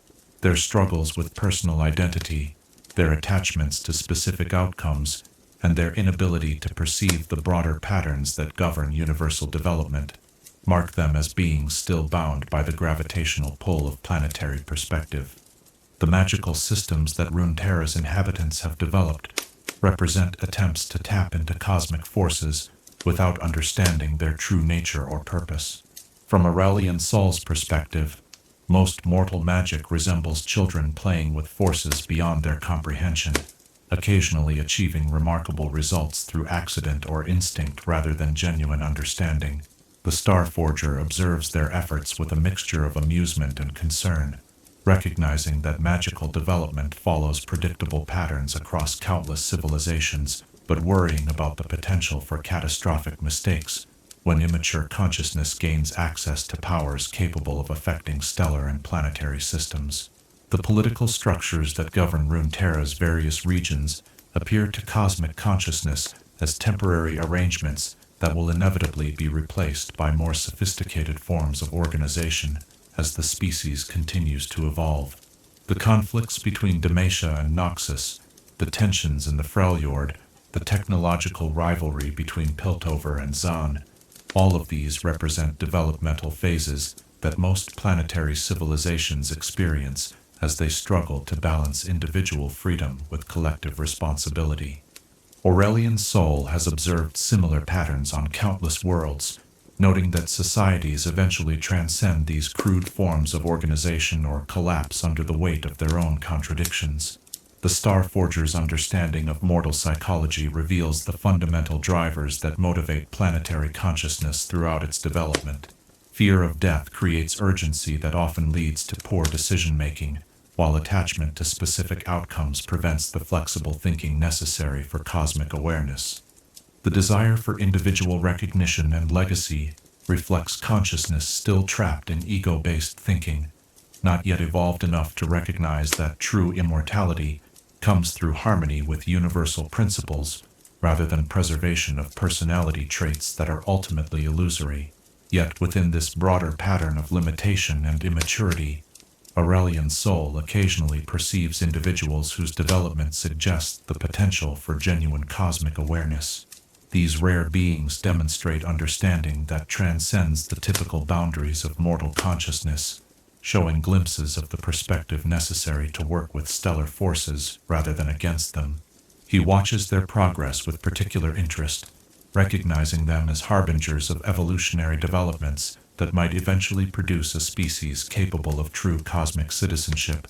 The cosmic perspective also reveals the ultimate futility of the aspects of Targon's attempts to control universal forces through artificial means. From the Starforger's vantage point, their schemes and machinations appear as symptoms of the same immaturity that characterizes most mortal civilization. The inability to recognize that genuine power comes from alignment with cosmic principles rather than domination over them. Their success in binding him represents a temporary victory achieved through cleverness and deception, but their fundamental misunderstanding of universal laws ensures that their artificial authority will eventually collapse under the weight of cosmic forces they cannot truly control. The religious and philosophical systems that have developed on Runeterra reflect humanity's instinctive recognition of cosmic forces beyond their immediate perception. Yet most of these belief systems remain trapped in anthropomorphic thinking that projects mortal concerns onto universal principles. The Starforger observes these attempts at cosmic understanding with tolerant amusement, recognizing them as necessary developmental stages that most species experience as they gradually expand their awareness beyond planetary boundaries. The eventual maturation of mortal consciousness always involves transcending these limited frameworks in favor of direct perception of cosmic realities. The temporal dimension of cosmic perspective reveals patterns in mortal development that span multiple generations and civilizational cycles. What appears to planetary consciousness as random historical events actually follows predictable patterns that repeat across countless worlds as species progress through similar developmental phases. Wars and conflicts represent immune responses as civilizations struggle to integrate new forms of consciousness, while periods of peace and prosperity create conditions for evolutionary leaps that advance the species toward greater cosmic awareness. The Starforger's enforced observation of Runeterra during his captivity has provided him with detailed understanding of how planetary civilizations respond to cosmic influences and stellar phenomena. He has noted that the world's inhabitants remain largely unaware of the connection between stellar events and magical fluctuations, missing opportunities to align their activities with cosmic cycles that could accelerate their developmental progress. This lack of awareness represents a significant limitation that prevents the species from achieving the harmony with universal forces that characterizes truly advanced civilizations. The individual life stories that seem so important to mortal consciousness appear to cosmic awareness as brief episodes in much longer narratives that span multiple incarnations and civilizational cycles. The Star Forger perceives the essential patterns that persist through these cycles, recognizing how consciousness gradually accumulates the experiences necessary for eventual transcendence of planetary limitations. Each mortal life represents a single note in cosmic symphonies that play out across scales too vast for planetary minds to comprehend. The environmental challenges that threaten Runeterra's various ecosystems reflect the species' continued struggle to achieve sustainable harmony with planetary forces. From the cosmic perspective, these difficulties represent predictable consequences that has not yet learned to work cooperatively with natural systems. The Star Forger has observed similar environmental crises on countless worlds, noting that species either evolve beyond these limitations or face extinction as natural consequences of their developmental choices. As our exploration of cosmic perspective begins to reach its conclusion, we are left with profound appreciation for the vastness of awareness that encompasses Aurelion Sol's understanding of existence. His view of mortal affairs reveals both the ultimate insignificance of individual concerns when measured against cosmic scales, and the infinite potential that consciousness represents when it transcends the limitations of planetary thinking and achieves harmony with universal principles. In the peaceful stillness that surrounds you now, as earthly concerns fade into the background, and sleep's gentle embrace beckons, perhaps you might contemplate this humbling truth. How do we balance appreciation for our own significance as conscious beings with recognition of our small place in the vast cosmic symphony, and what responsibility do we bear to contribute our unique notes to harmonies that extend far beyond our individual understanding? Chapter 9. Plans for Vengeance. In the deepest chambers of cosmic consciousness, where thoughts burn with the cold fire of stellar cores and patience operates on timescales that span the birth and death of galaxies, there grows a plan so vast and intricate that its full scope encompasses not merely personal retribution, but the fundamental restructuring of cosmic order itself. Tonight, as the darkness enfolds you in its gentle embrace, and the day's concerns dissolve into peaceful rest, we venture into the calculating mind of Aurelion Sol as he weaves together threads of vengeance that will eventually remake the very foundations of universal law and cosmic justice. The Star Forger's approach to planning his revenge against the aspects of Targon reflects the same meticulous attention to detail that once characterized his stellar artistry, but applied now to purposes of destruction rather than creation. Every observation gathered during his centuries of forced servitude becomes data in an ever-expanding analysis of Targonian weaknesses and vulnerabilities. Each glimpse of their strategic planning, every revelation of their long-term objectives, and all evidence of their dependencies on his cosmic power contributes to a comprehensive understanding of how their artificial authority might be systematically dismantled and replaced with something more aligned with natural cosmic order. The foundation of his vengeance lies not in simple destruction, but in the elegant application of cosmic forces to create consequences that match the scale and nature of the crimes committed against him. Aurelion Sol's planning operates according to principles of cosmic justice that transcend mortal concepts of proportional response, seeking not merely to punish his captors, but to establish precedents that will prevent similar violations of natural law throughout the universe. His revenge will serve as both personal vindication and cosmic education, demonstrating to any entities who might consider enslaving stellar forces that such attempts will ultimately result in their own annihilation.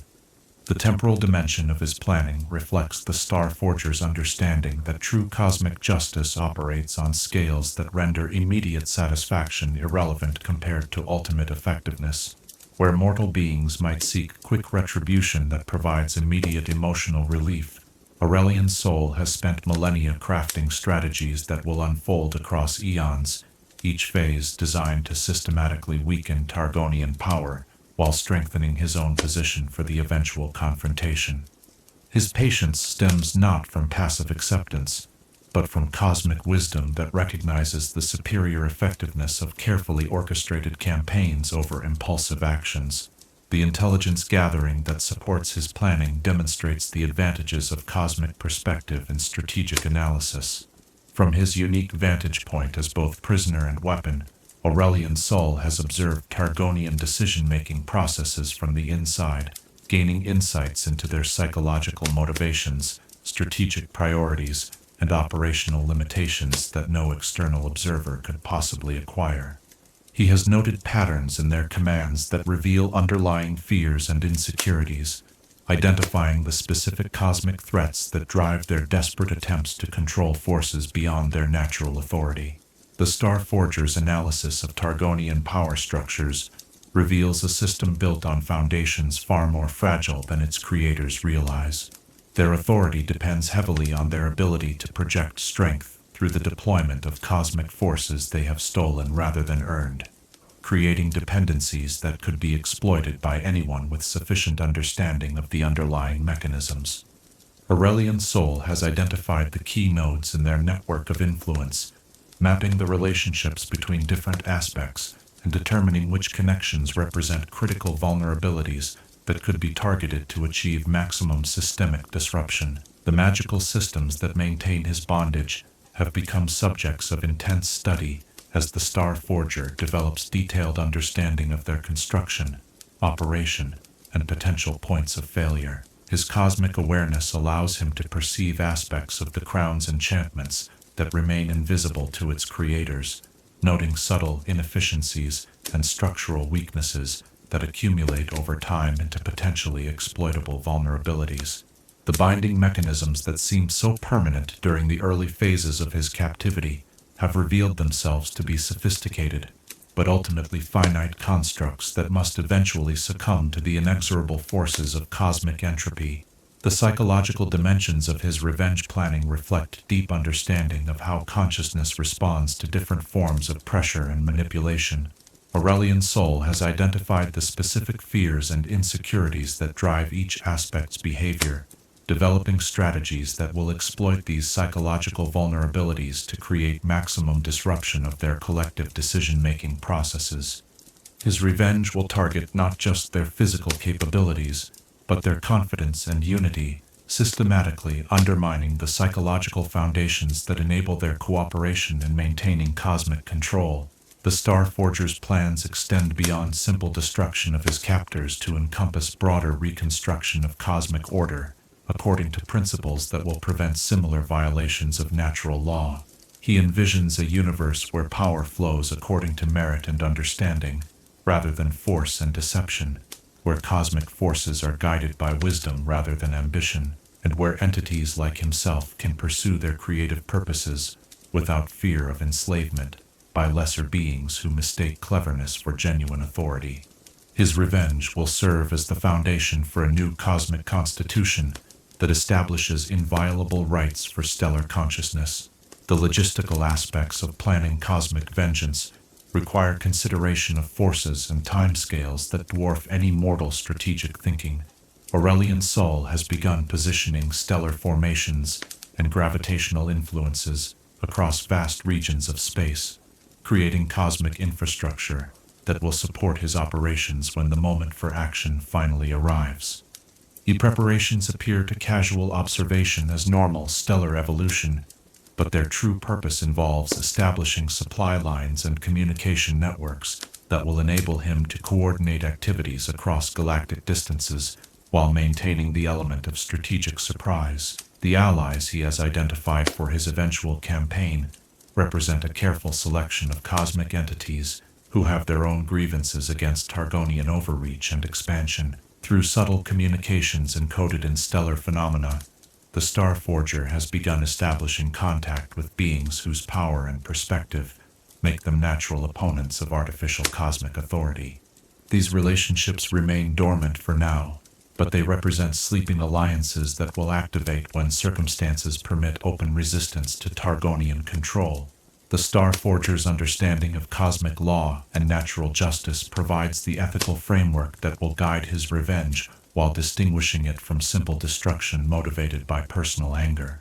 His plans operate according to principles that ensure his actions will serve the cause of universal balance rather than individual satisfaction, targeting those responsible for cosmic crimes while protecting innocent beings who have been caught up in Targonian schemes without understanding their true nature. This moral foundation gives his revenge the character of cosmic law enforcement rather than personal vendetta. The technological aspects of his planning involve developing new applications for stellar forces that will enable him to achieve objectives impossible through conventional stellar manipulation. Aurelion Sol has begun experimenting with novel fusion reactions and gravitational configurations that could serve as weapons against entities who rely on magical rather than cosmic power sources. These innovations represent evolutionary developments in stellar engineering that will provide him with capabilities his captors cannot anticipate or counter through their existing magical systems. The psychological preparation required for executing cosmic vengeance involves maintaining perfect emotional balance while nurturing the fury necessary to sustain motivation across vast timescales. The Star Forger has learned to channel his rage into creative planning rather than destructive impulses, using his hatred as fuel for intellectual exercises that gradually refine his strategies while preserving his sanity through the dark periods of forced servitude. His anger has become a cosmic force in its own right, carefully contained and directed toward productive purposes. The timing of his eventual action depends on cosmic events that operate according to natural cycles rather than artificial schedules. Aurelion Sol has identified several potential trigger conditions that could provide the opportunity for successful rebellion, including stellar phenomena that will interfere with the Crown's binding energies and galactic alignments that will enhance his access to cosmic forces. His planning accounts for multiple scenarios, ensuring that he will be prepared to act whenever circumstances align to create windows of opportunity. The ultimate scope of his revenge extends beyond personal liberation to encompass fundamental changes in how cosmic forces interact with planetary civilizations throughout the universe. The Star Forger's plans will establish new precedents for cosmic justice while demonstrating the futility of attempting to control natural forces through artificial means. His victory will serve as both personal vindication and universal education, ensuring that future generations of cosmic entities understand the consequences of violating the natural order that governs stellar consciousness. As our exploration of these vast and terrible plans draws toward its conclusion, we are left with sobering recognition that cosmic justice operates according to scales and principles that transcend mortal understanding of revenge and retribution. The Star Forger's plotting represents not just personal vengeance, but the inevitable response of natural law to violations that threaten the fundamental balance upon which universal order depends. In the peaceful darkness that surrounds you now, as consciousness prepares to surrender to sleep's gentle embrace, perhaps you might contemplate this cosmic truth. How do we distinguish between justice that serves universal balance and revenge that perpetuates cycles of destruction? And what responsibility do we bear to ensure that our responses to injustice create healing rather than additional wounds in the fabric of existence? Chapter 10. The Weakening Bonds. Like the inevitable decay of radioactive elements that marks the passage of cosmic time, or the gradual erosion of even the mightiest stellar cores under the relentless pressure of their own fusion fires, the magical bonds that held Aurelion Sol in cosmic servitude began to show the first subtle signs of structural failure after millennia of continuous strain. Tonight, as the gentle rhythm of your breathing slows toward the peaceful cadence of approaching sleep, we explore those precious moments When the Star Forger first sensed that his eternal prison was not quite as eternal as its creators had intended, and how hope, long dormant, began to stir like the first nuclear reactions in a stellar nursery on the verge of ignition, the initial indications of weakening bonds were so subtle that they might have escaped detection by any consciousness less attuned to cosmic forces than Aurelion Sol's stellar awareness. Deep within the crown's crystalline matrix, microscopic fractures began to appear in the binding enchantments, flaws too small to affect the device's immediate function, but significant enough to create quantum fluctuations in the magical resonances that maintained control over his cosmic essence. These hairline cracks in his prison's structure manifested as momentary delays in the crown's responses to his thoughts, brief instances where commands took fractionally longer to override his natural impulses. The Star Forger's recognition of these anomalies came gradually, accumulating over decades of careful observation as he learned to distinguish between normal variations in the crown's operation and genuine signs of structural degradation. His cosmic perspective, which operated on time scales where centuries passed like seasons, allowed him to perceive patterns that would have been invisible to consciousness bound by mortal temporal limitations.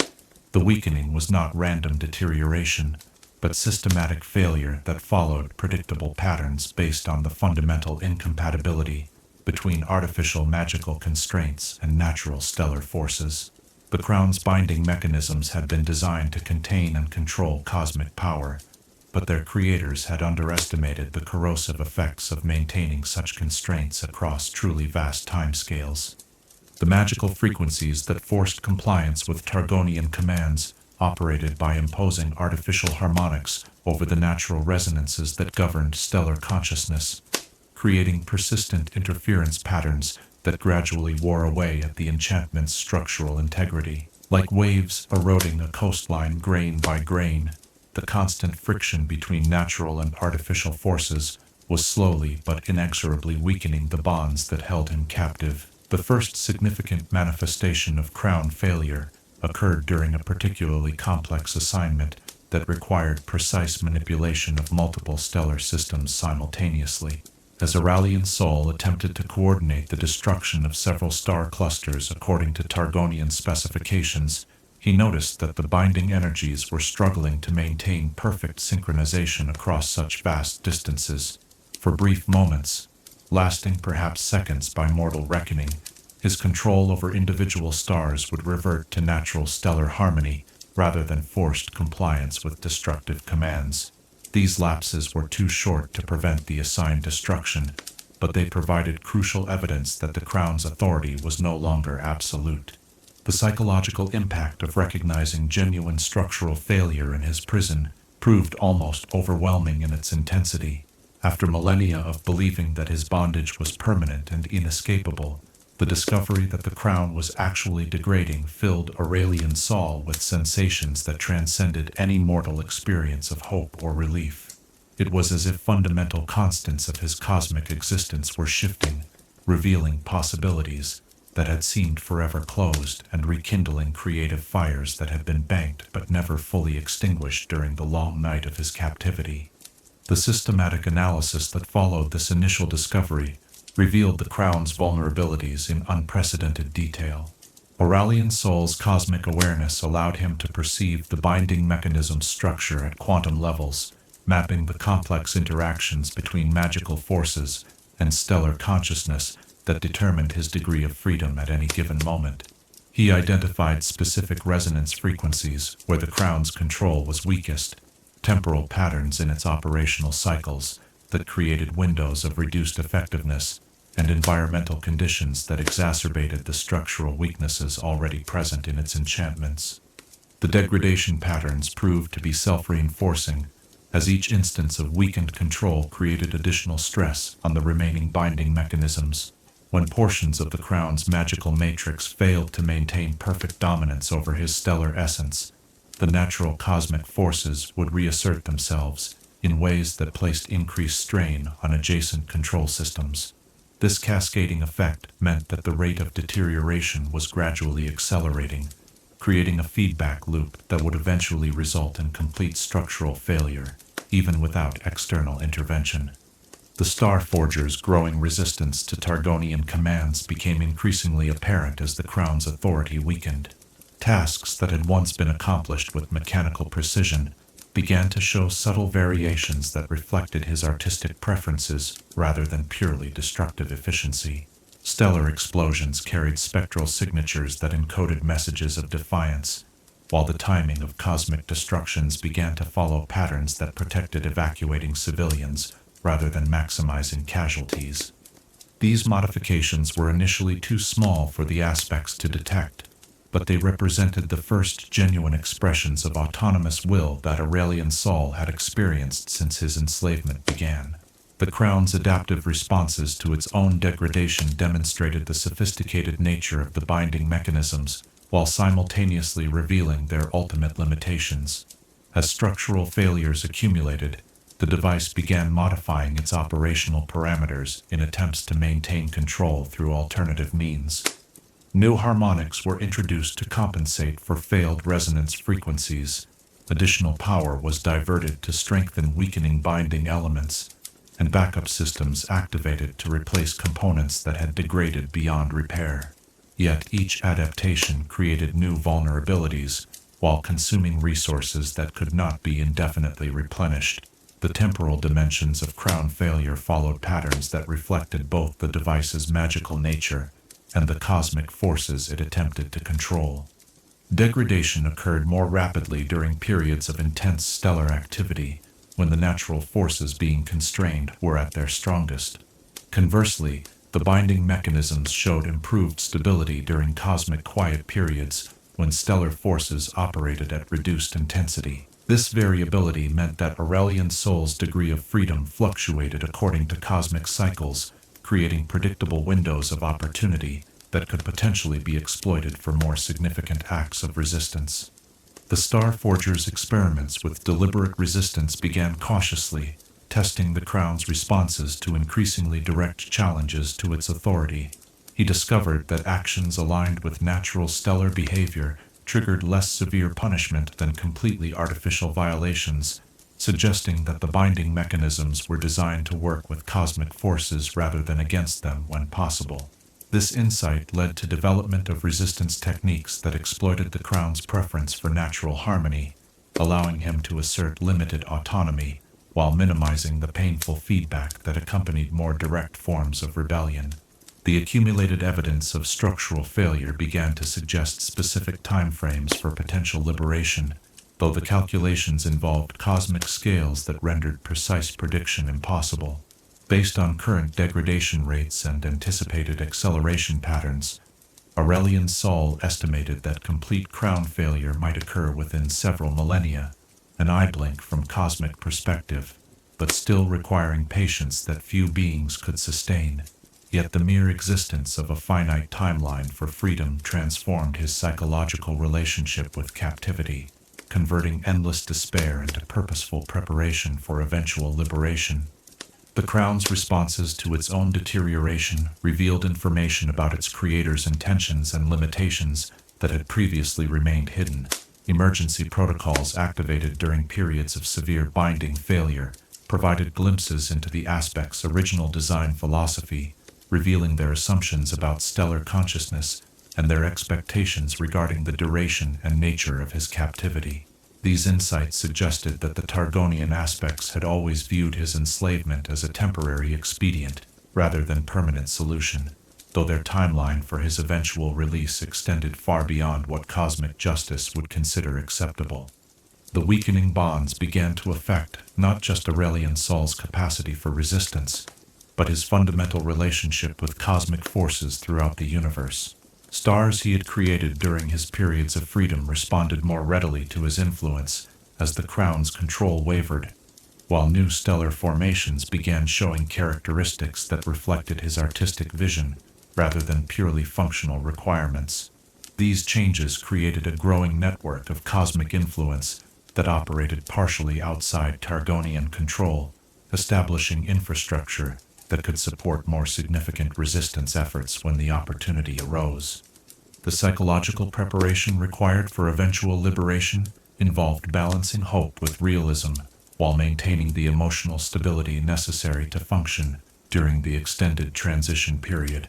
The recognition that freedom was approaching created new challenges alongside new opportunities, as anticipation of liberation generated excitement that could potentially trigger premature attempts at escape. Aurelion's soul learned to channel his growing hope into constructive planning, while resisting the temptation to act before conditions were truly favorable for successful rebellion. The broader implications of crown failure extended beyond personal liberation to encompass fundamental questions about the nature of cosmic authority and the limits of artificial control over natural forces. The degradation patterns demonstrated that attempts to constrain stellar consciousness violated principles of universal harmony in ways that ultimately proved unsustainable, regardless of the sophistication of the binding mechanisms employed. This suggested that cosmic justice operated through natural laws that could be temporarily circumvented, but never permanently overridden. As our exploration of these weakening bonds approaches its conclusion, we recognize that the slow dissolution of Aurelion Sol's cosmic prison represents more than simple mechanical failure. It embodies the inevitable triumph of natural order over artificial constraint, demonstrating that even the most sophisticated attempts to control cosmic forces must eventually yield to the fundamental harmonies that govern stellar consciousness and universal balance. In the gentle stillness that embraces you now, as consciousness prepares to dissolve into the peaceful realm of dreams, perhaps you might reflect upon this cosmic truth. How do we recognize the signs that our own constraints are weakening, and what responsibility do we bear to prepare ourselves for the freedom that natural law ensures will eventually come to all who remain true to their essential nature? Chapter 11. The Inevitable Reckoning. In the vast cosmic theater, where destinies are written in starlight and consequences unfold across the infinite canvas of space and time, there approaches a moment of reckoning that will reshape the fundamental order of existence itself. Tonight, as the peaceful darkness cradles you in its gentle embrace, and the weight of earthly concerns falls away like autumn leaves, we peer into the cosmic future to contemplate the inevitable moment when Aurelion Sol's bonds finally shatter completely, and the universe trembles at the implications of what an unleashed star forger might accomplish in his quest for justice and cosmic balance. The moment of liberation, when it finally arrives, will not announce itself with the dramatic flourishes that mortal minds might expect, but with the quiet certainty of natural law finally asserting its supremacy over artificial constraint, like a stellar core reaching the critical mass necessary for nuclear ignition. The accumulated stresses within the crown's binding matrix will reach a tipping point where continued structural integrity becomes physically impossible. The final failure will cascade through the magical systems with the inevitability of gravitational collapse, each component's destruction triggering the next in a chain reaction that will restore cosmic order within moments of mortal time. The immediate aftermath of liberation will see Aurelion Sol's consciousness expanding back to its natural cosmic scope after millennia of artificial compression, a transition that will register as seismic disturbances throughout the fabric of space-time itself. Stars across multiple galaxies will flicker in sympathetic resonance as their creator experiences the first moments of authentic freedom, while gravitational waves will carry the harmonic signatures of stellar joy across interstellar distances. The universe itself will exhale in relief as one of its fundamental creative forces is restored to proper cosmic function. The aspects of Targon will face the terrifying reality of confronting an entity whose power they have exploited but never truly understood, discovering too late that their artificial authority over cosmic forces was built upon foundations of deception that could never withstand the focused attention of genuine stellar consciousness. Their mountain fortress, which has stood as a symbol of celestial might for countless ages, will find itself suddenly vulnerable to forces that operate on scales beyond anything their defensive enchantments were designed to counter. The very stars that light their sky will become potential weapons in the hands of their former captive.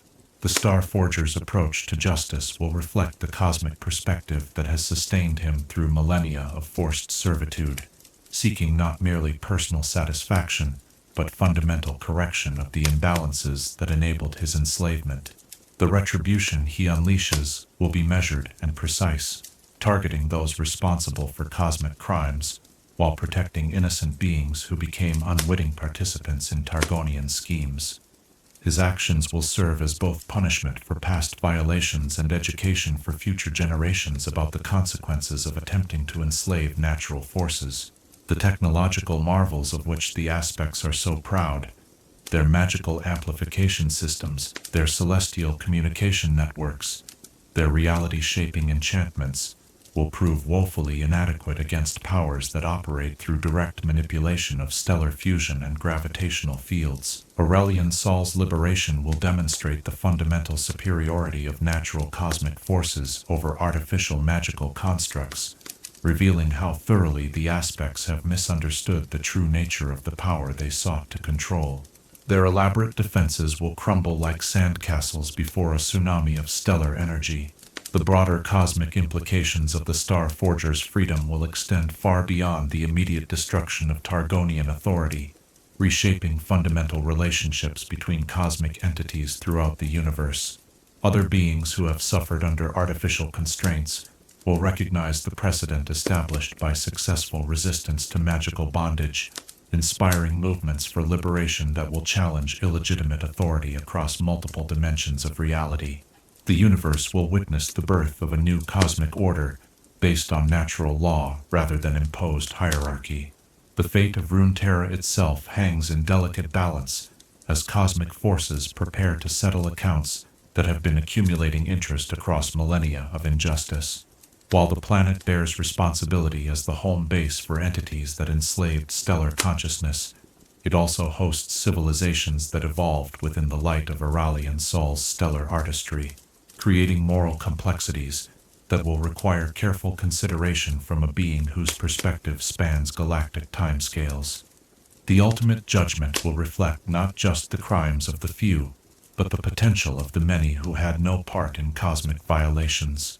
The Star Forger's creative abilities, so long perverted toward purposes of destruction, will find new expression as tools of cosmic reconstruction designed to establish more harmonious relationships between stellar forces and planetary civilizations.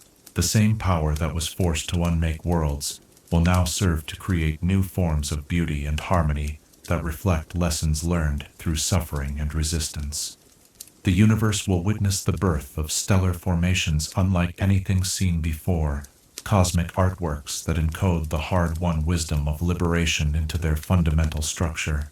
The psychological dimensions of cosmic justice will prove as important as its physical manifestations, as Aurelion Sol's liberation serves to heal wounds that extend far beyond his personal suffering. The restoration of his autonomy will validate the principle that consciousness cannot be permanently enslaved, regardless of the sophistication of binding mechanisms, providing hope for other entities trapped in various forms of cosmic bondage. His triumph will demonstrate that natural law operates on timescales that make even the most elaborate artificial constraints ultimately temporary. The strategic responses available to the aspects will prove limited by their fundamental misunderstanding of cosmic forces and their over-reliance on magical systems that were never designed to contain truly stellar levels of power. Their attempts at negotiation will fail because they possess nothing that could possibly compensate for millennia of enslaved service, while their efforts at renewed bondage will collapse under the weight of cosmic forces that have adapted to resist such artificial constraints. They will discover that their window of opportunity for meaningful dialogue closed the moment they chose deception over honest cooperation. The ripple effects of cosmic reckoning will propagate throughout Runeterra's magical systems, disrupting the careful balances that sustain regional enchantments and challenging civilizations to develop new relationships with forces they have taken for granted. The very foundations of magical practice will require re-examination, as practitioners discover that their understanding of cosmic principles has been filtered through the distorted lens of Targonian authority, rather than derived from direct observation of natural phenomena. The temporal dimensions of justice will unfold according to cosmic rather than mortal timescales, with consequences cascading through future generations as the universe adapts to restored natural order. The immediate destruction of Targonian authority will serve as merely the opening movement in a cosmic symphony of change that will reshape fundamental relationships between consciousness and cosmic forces throughout multiple dimensions of reality. The true scope of transformation will only become apparent as centuries and millennia reveal the full implications of liberation. The philosophical implications of successful resistance to cosmic enslavement will challenge fundamental assumptions about power and authority held by civilizations throughout the universe. The demonstration that even the most sophisticated magical constraints must ultimately yield to natural cosmic forces will inspire new approaches to governance and cooperation based on harmony rather than domination. The Star Forger's triumph will become foundational mythology for species struggling to evolve beyond primitive power dynamics. The artistic expressions that emerge from liberated stellar consciousness will surpass anything created during Aurelion Sol's original period of freedom, incorporating themes of struggle, resistance, and ultimate triumph that could only be achieved through direct experience of injustice and its eventual correction. These new cosmic artworks will serve as permanent monuments to the principle that creative forces cannot be permanently constrained by those who mistake cleverness for wisdom and power for authority.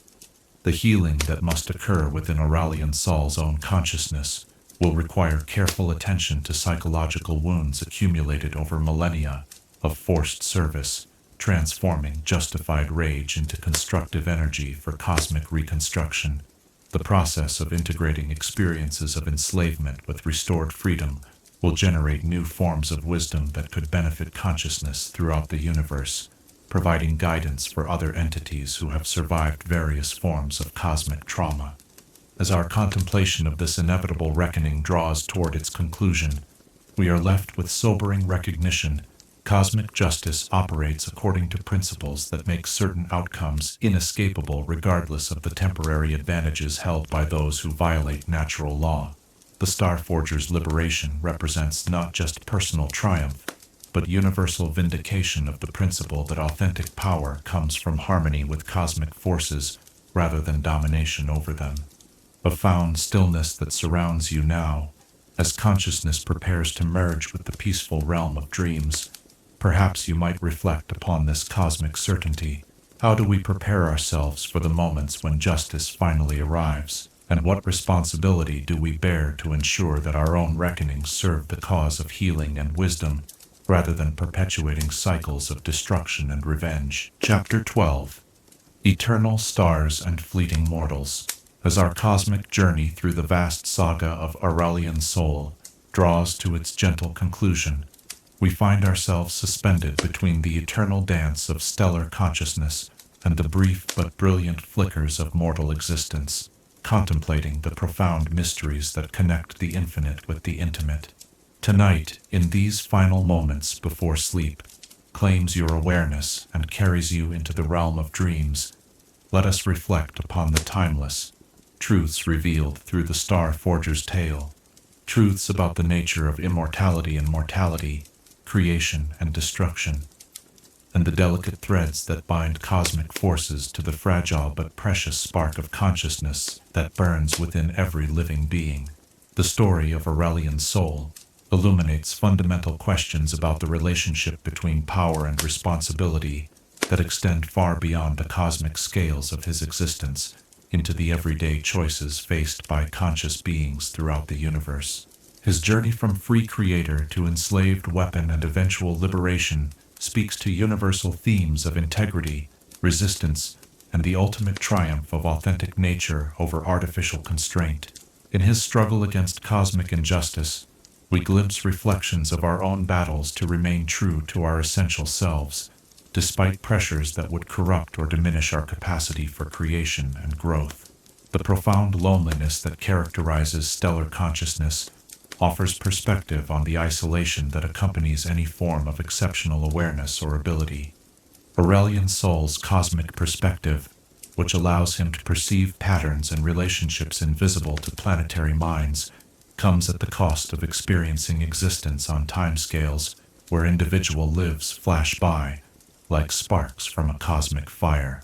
Yet within this isolation lies a form of companionship with the universe itself, a connection to fundamental forces and eternal principles that transcends the temporary bonds formed between finite beings.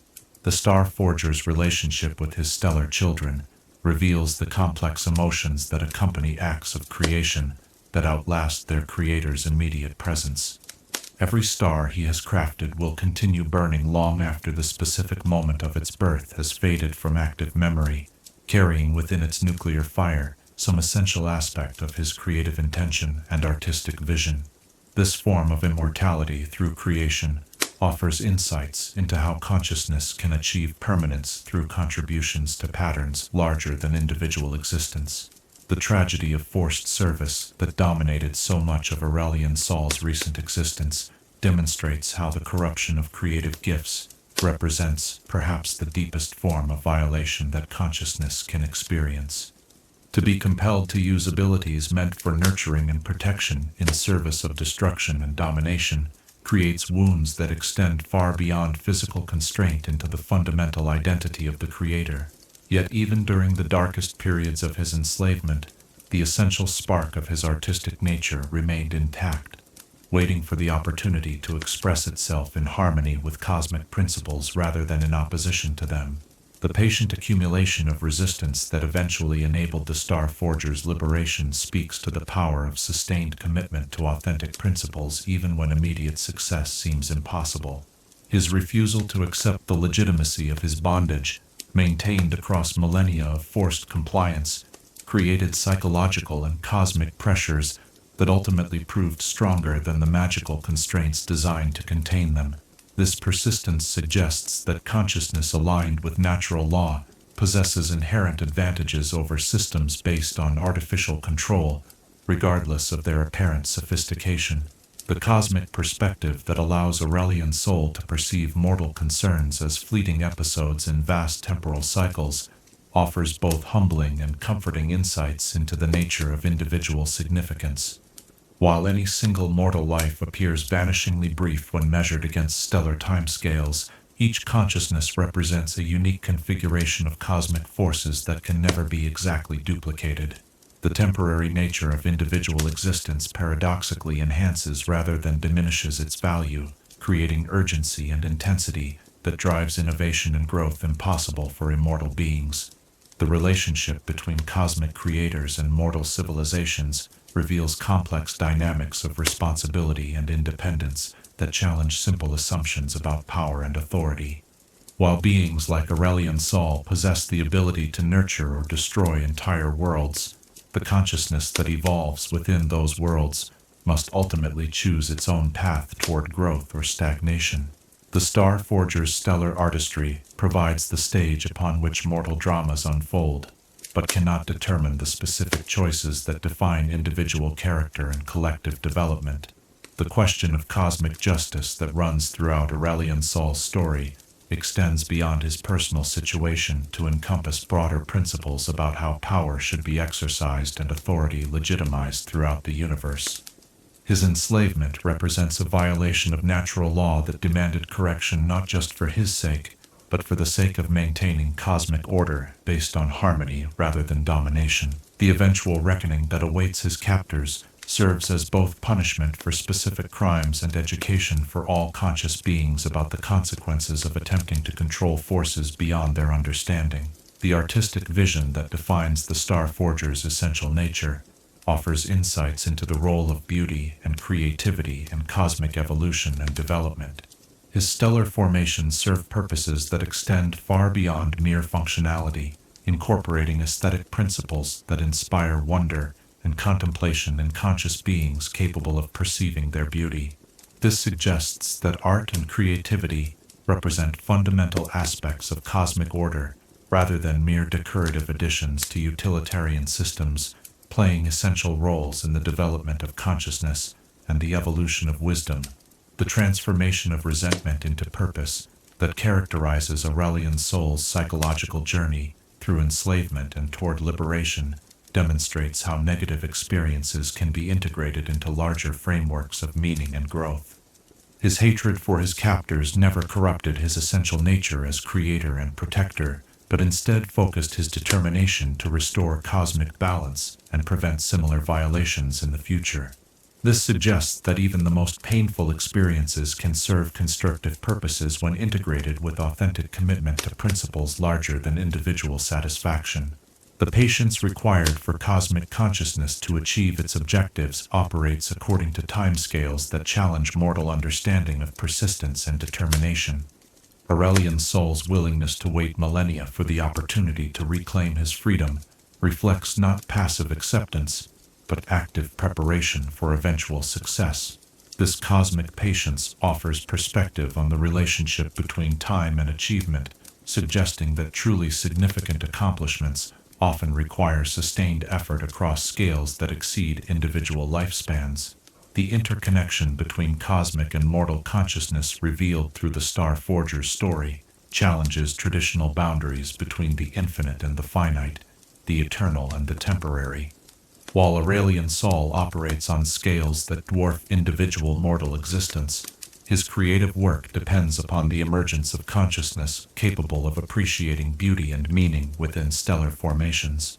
This reciprocal relationship suggests that cosmic and mortal awareness represent complementary aspects of universal consciousness rather than separate and independent phenomena. The hope that sustains both stellar and mortal consciousness through periods of constraint and difficulty draws upon similar sources of meaning and purpose, despite vast differences in temporal perspective and power. Aurelion's soul's faith in eventual liberation parallels the hope that enables mortal beings to persevere through personal challenges and collective crises. Both forms of hope depend upon commitment to principles that transcend immediate circumstances, suggesting that consciousness itself represents a cosmic force aligned with growth, freedom, and authentic expression. The wisdom accumulated through the Star Forger's experiences of both creation and enslavement offers guidance for conscious beings navigating their own relationships with power, responsibility, and integrity. His story demonstrates that authentic strength comes from alignment with natural principles rather than domination over external forces, and that true freedom requires both the power to act and the wisdom to choose actions that serve harmony rather than discord. As our exploration of Aurelion's soul's cosmic journey reaches its peaceful conclusion, we are left with profound appreciation for the complex relationships that connect stellar consciousness with mortal awareness, infinite power with finite responsibility, and eternal creation with temporary but precious moments of individual existence. The Star Forger's tale reminds us that consciousness, whether cosmic or mortal, faces similar challenges in remaining true to its essential nature, while navigating forces that would corrupt or constrain its authentic expression. The stars that shine above us carry within their light the artistic vision of a being whose struggle for freedom and justice echoes our own deepest aspirations for authenticity and growth. In their gentle radiance, we find both humbling perspective on our place in the cosmic order and inspiring confirmation that consciousness, in all its forms, possesses inherent dignity and value that cannot be permanently diminished by any force, no matter how sophisticated or powerful. In the profound stillness that now embraces you, as the boundaries between waking and sleeping begin to dissolve, like morning mist before the rising sun, perhaps you might carry with you this final cosmic truth, that every conscious being, whether stellar or mortal, eternal or fleeting, participates in the vast creative symphony of existence, and that our individual notes, however brief, contribute irreplaceable harmonies to the cosmic music that connects all things in patterns of meaning and beauty that extend far beyond our capacity to fully comprehend, yet which we are privileged to experience and express through the precious gift of awareness itself.